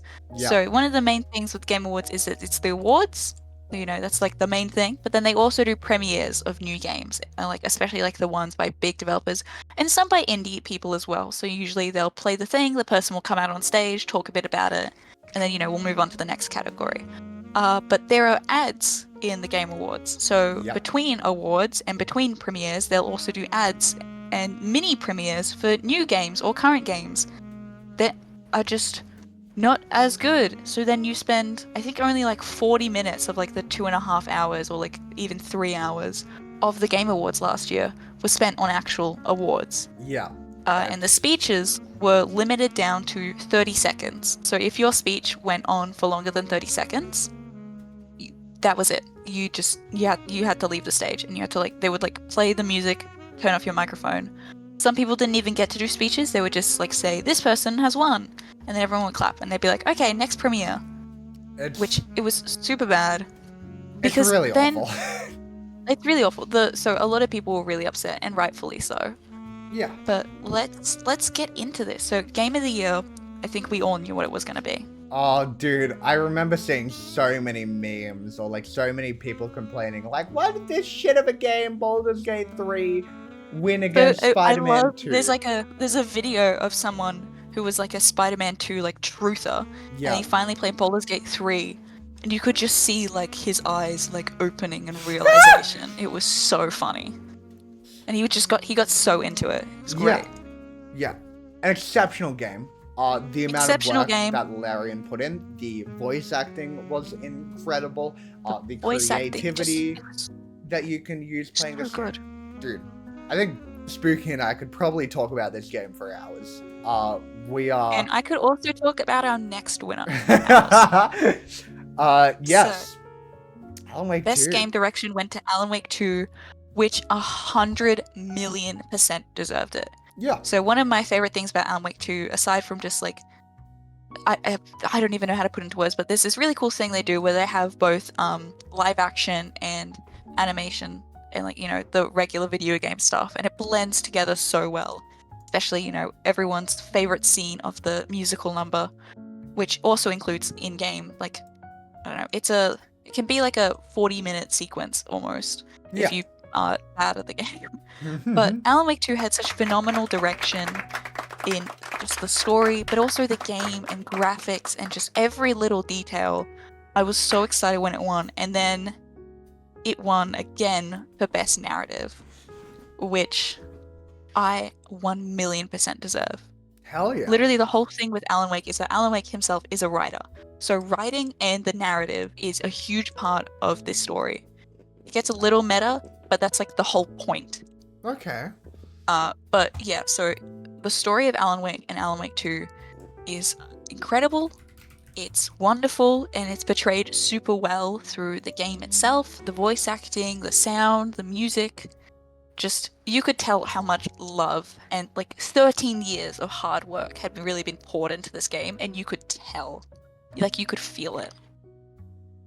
Hell yeah. And that, sorry, I'm going on Alan Wake 2 rant, don't worry, I'm almost done. No, and with art that's direction, completely fair. It 100% deserved to win art direction. Like, the scenes that were done live action were incredible. The way they blended with the non-live action stuff, which was also like amazing. You couldn't even tell sometimes. You like have to like really look closely to be able to tell the difference because of how well they like balanced it. The environments they made, the character models, just the world they crafted, and all the different like things that they crafted relating to the, you know, powers and entities involved in this game. It was just so well done. So if you haven't played Alan Wake, I highly recommend it, and I highly recommend playing Alan Wake 2. You can also play Control. They're in the same universe. And Control is also really good, and you can also get little bits of hints from like the connections, because this is the Remedy connected universe, and some of the characters from Control are also in Alan Wake 2. Hell yeah. Sam Lake, I love you so much. If you haven't seen it, they also did a performance at the Game Awards in 2023, which was super fun. Hell yeah. Anyway. Best score in music. I think Baldur's Gate 3 should have won. Yeah, 100%. I don't even know what the fuck is happening in Final Fantasy. I just see so many, like, games getting released, like 16 it's up to is incredible. Baldur's Gate 3's, composition was incredible. Absolutely incredible. Alan Wake 2 also had some amazing ones, especially with the whole musical thing, and, like, the in-universe band. Yeah. Love them. But Baldur's Gate 3's overall score was better, I think. Oh, 100%. Best audio design. I think, okay, this is a strange one, and some people disagree. I think Dead Space should have won Best Audio Design. That's So fair. if you don't know, in Dead Space there, because it takes place on a spaceship and it's a remake of the original Dead Space, there Yeah. are moments where like you go into places where, you know, there would be no sound, and just the way the game is able to achieve that like feeling, like almost that muffled sensation, or just the complete silence of space is so well done. I remember seeing it for the first time and just hearing it, I should say, or lack thereof hearing. And it was so amazing, and it blew me away. And I was like, this game has phenomenal sound design, especially with the things in the vents around you, the necromorphs running across the ship, and it's you and them, and it's amazing. I think it was robbed, but yes, that's 100%. I think from what I know of Hi-Fi Rush, I'm guessing it just won because of how funky it probably was. But probably. I'll take your stance too. Dead Space, from what I've heard, incredible sound design, Yeah. and it's like an incredible, like that incredible feeling of like isolation and Yeah. And just the like actual like reality of, you know, space and like how it would function. oh yeah, Best performance, Neil Newborn as a Stein was amazing. dude, We can all amazing agree. performance. Yeah. Not to disparage like these ones, like some solid picks here, but Neil Newborn went above and beyond for the amount, and especially what's like really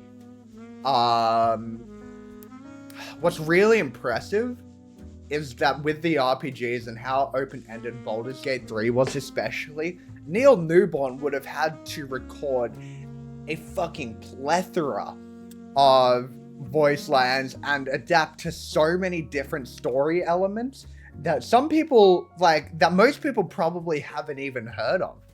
I think Neil Newborn's Astarion is an absolutely exceptional performance, and I wholeheartedly agree that he deserves My only it. issue with this category is I don't think Idris Elba should have been nominated. I think Matthew Peretta should have been nominated for Yeah. Alan Wake. Okay. Yeah, Because 100%. Melanie Lippard as Saga Anderson 100% deserved it. She did so well. But Matthew Peretta did incredible, especially, you know, for the whole two people playing the same character thing. Yeah. Which is just so fun. Yeah. But yeah, Neil Newborn 100% deserved it. Games to Impact, the only one I know about is Venba, and I really liked Venba, so Yeah, I guess if I yeah. had to pick one, it'd be Venba. The only one I know is Terranil, and so I'd be the same. If I had to pick one, it had to be Terranil. Yeah. But Best indie game, I think Dredge should have won. I've heard of. I think Dredge should have won. Dredge is a Dredge is story actually... game. Hmm? Yeah, Dredge is a story fishing game. I don't think Dave the Diver should have been nominated, because technically it's not really an indie game, Right. because it's actually like made or like published by a larger Korean, I think, company. I see. So I see, think see. putting it in the indie category. But I think Dredge should have won. That's just my opinion. Fair. Real and fair. Really? Yeah. Best debut indie game, Pizza Tower. The only ones I really know are Dredge, Venba. I've heard of Viewfinder. Oh wait, no, I know Viewfinder. That's the puzzle one. Oh yeah, That's a yeah, fun yeah. one. Yeah, that's a fun one as well. These are all pretty fun games, so I would be happy with any of them winning. 100%. Best ongoing Best game. game. Cyberpunk 2077 won this because of the DLC and also the massive like 2.0 update they did. Yeah. So you know, I'm not mad about it. If But, leave you know, the I would also nether- pick- Oh, sorry. Oh yeah. I was just reading chat. If you leave the netherstones in the iron prison, they turn up in the fish people fight on the river shore. Is that in Dredge or is that a different game? But sorry, you keep going. Anyway, I was gonna say if I had to pick one that wasn't that, because you know some people go, oh well, DLC doesn't count for Yeah. ongoing. I would pick Genshin because I think, yeah, that was when like 2023 was when Fontaine released, and the story quest in Fontaine was absolutely insane. So I would pick that one as my second. Yeah, hell yeah. Yeah. Best community support, Baldur's Gate 3. Well, Fair, yep. real. Oh my god, when I was having issues because my computer, I didn't realize my graphics card had like shit itself. Yeah. And I couldn't play Baldur's Gate 3. I sent Larry a thing, and I got back like a 6-paragraph email, like giving me all this advice, and also offering to Holy set up like shit. a consult, so like we could call, and then we could like talk about what was going on, and we could like go through it step by step Oh, to try that's to fix so it. awesome of Larian. So, Holy 100%. shit. Yeah, they were like, yeah, we can go through this together, and blah blah. And I was like, yeah, okay. That's so I love doing this. incredible. Oh, fucking shout out Larian. Dude, I love them. Shout out, Larian. Also seeing like the stuff they've been doing on socials with their community integration. Have you seen the new YouTube channel? That they yeah. Oh, dude, just a celebration of like community with this like with their last 2 videos. It was really, really incredible. Do it or you're fired! So I'm really glad that Larian got best community support. Best mobile game. I mean, like, I don't guess. know. I guess, yeah. Sure. I really like Best Terranil, but besides that, I don't really know enough to make a stance. Best VR AR game. Oh yeah, Resident Evil Village. Let's go. Hell yeah, hell yeah. Huge dubs. Huge dubs. Best action game. I don't know this one, Me neither. so I don't really care which one wins. I've heard of Dead Island 2. I think I've seen Stu and Sam play it maybe, but besides that. Oh, yeah, it's like a zombie game, but apparently isn't actually that good. Right, I see. I could be wrong. I don't know. Anyway, best action adventure. Yep, Legend of Zelda. This would have been the only other one that Spider-Man 2 could have won. Yep, 100%. And I think Tears of the Kingdom was bound to win one. This was a very incredible year for games. Oh my god, 2023 was such a good year for games. Incredible year. And I think Tears of the Kingdom was a fantastic sequel. Really gave everybody really good agency. Gave everyone really nice player agency, and really just amplified the creativity that you were allowed to have, like tenfold. And Frisbee, welcome into your no Frisbee. So yeah, I think Legend of Zelda definitely deserved a title, and I think that was cool. Yeah. Spider-Man Best role-playing game. Yep, Baldur's Gate 3 was obviously going to win that. Obviously. Best fighting game. I don't really know enough about this. Before we go on, I just want to say it is criminal that Starfield even made it onto this, because Starfield was not a good game. It was fucking terrible. I hated how people were criticizing it for the pronoun thing. Like, no, criticize it because it's a bad game. Yeah, dude, I saw that. The fucking big man baby. Like, fucking pronouns! So fucking stupid. So he's like, I hate pronouns. I'll never use pronouns. And I'm like, you just used 2 pronouns in that sentence. Yeah. I'm sorry, you don't like grammar? Best family game. Sure, Super Mario Bros. You can have that. I mean, I like the noise Pikmin make.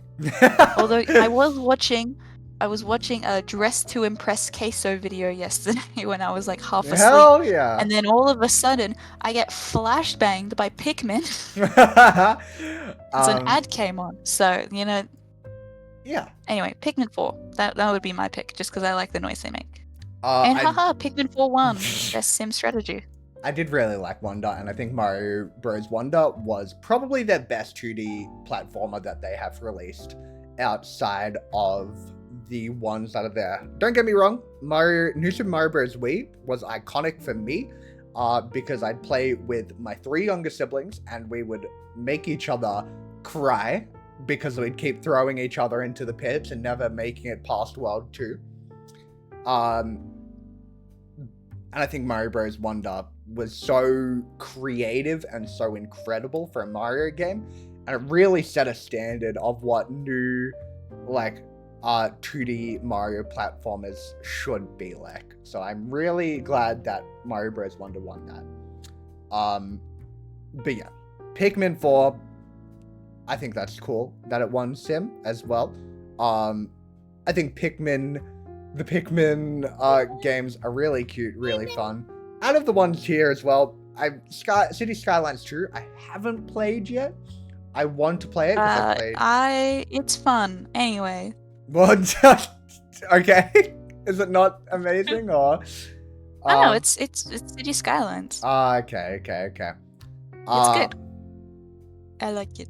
I like watching city planner play it. That's my favorite thing. Hell yeah. Who Best gives a sports shit about racing, that? who Yep. cares? About Best sports racing. multiplayer, easy win. Easy dub.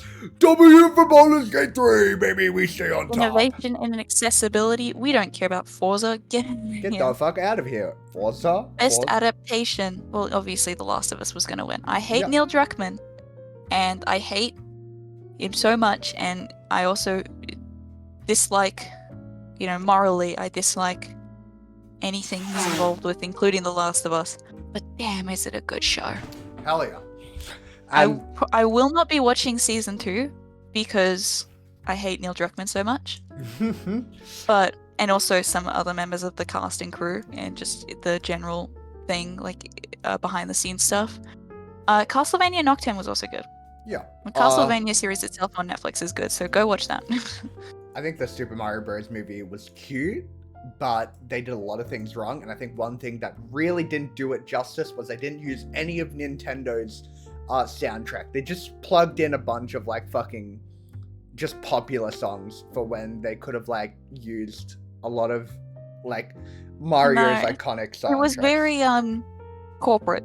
Yeah. Oh yeah, 100%. It was a very corporate film. Nowhere near as like bad as the original Mario Bros. Movie, but the live action one. But yeah. Most anticipated game. Sure. I don't give a shit about Final Fantasy. Hades 2 is my most anticipated game. Does any sane person give a shit about Final Fantasy? No, it's like the diehard fans, right? I used to have a friend that anytime I talked to her, it would be like, Final Fantasy, Final Fantasy, Final Fantasy. You should play Final Fantasy with me. Final Fantasy, Final Fantasy. Like, please, please. Player's voice. A very solid ending. Baldur's Gate 3. Really happy with this outcome. And my god. That wraps us up. That means we've done it. We've done all the Game Awards, which means it's dinner time. I'm not gonna lie, Spooky. I thought we were going to clash heads a lot this episode, but we have a really... It's because I'm correct in my opinions. Well, that's true. And we also have a very, I think, similar level-headed stance on everything. You level-headed? Is that a reference of my uneven haircut, Spooky? Because that was quite humorous. Oh, man, I wasn't even intentional, but yeah. I was just saying because you shout a lot. Oh, yeah, that too. Okay. Thank you all for tuning in today, everybody. It was an incredible stream. I've been holding on to the bathroom for the last fucking hour. Yeah. Thank you. No, I think it's cute, uneven. Thank you. I mean, that's who I am. I'm an uneven fucking Joe. Yeah, big thank you, Ape, for the follow and the sub. Much appreciated. And thank you, everybody, for just tuning in, interacting with us, and listening to us rant about probably our most passionate episode. Fucking love video games. Anything you'd like? Alien.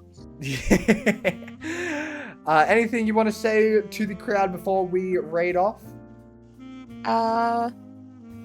Bye-bye. Everybody say bye, Spooky! And we will go find somebody to live. We'll be live again next week. Are we still on? Next week? No, that is my surgery date. Okay. Next week, Spooky's going into surgery, so everybody in chat wish Spooky a very good luck on her surgery. I hope you make it through all right, my friend. We will be raiding the Avatar Lagger, a very incredible pinnacle of the Overwatch community, and a very great friend of mine. So we'll go raid him. Peace out. Much love. We'll be live again Sunday with Shelly and I's Mario Kart night. If you have a Switch and want to play Mario Kart with us Sunday night, 7 p.m. Be there. Don't be a fucking swear, gamers. Peace out. Much love be with you all. We'll see you guys Sunday. This has been the Spooky X Martos podcast hour. We've been your hosts, Spooky and Martos. I'll catch you guys later.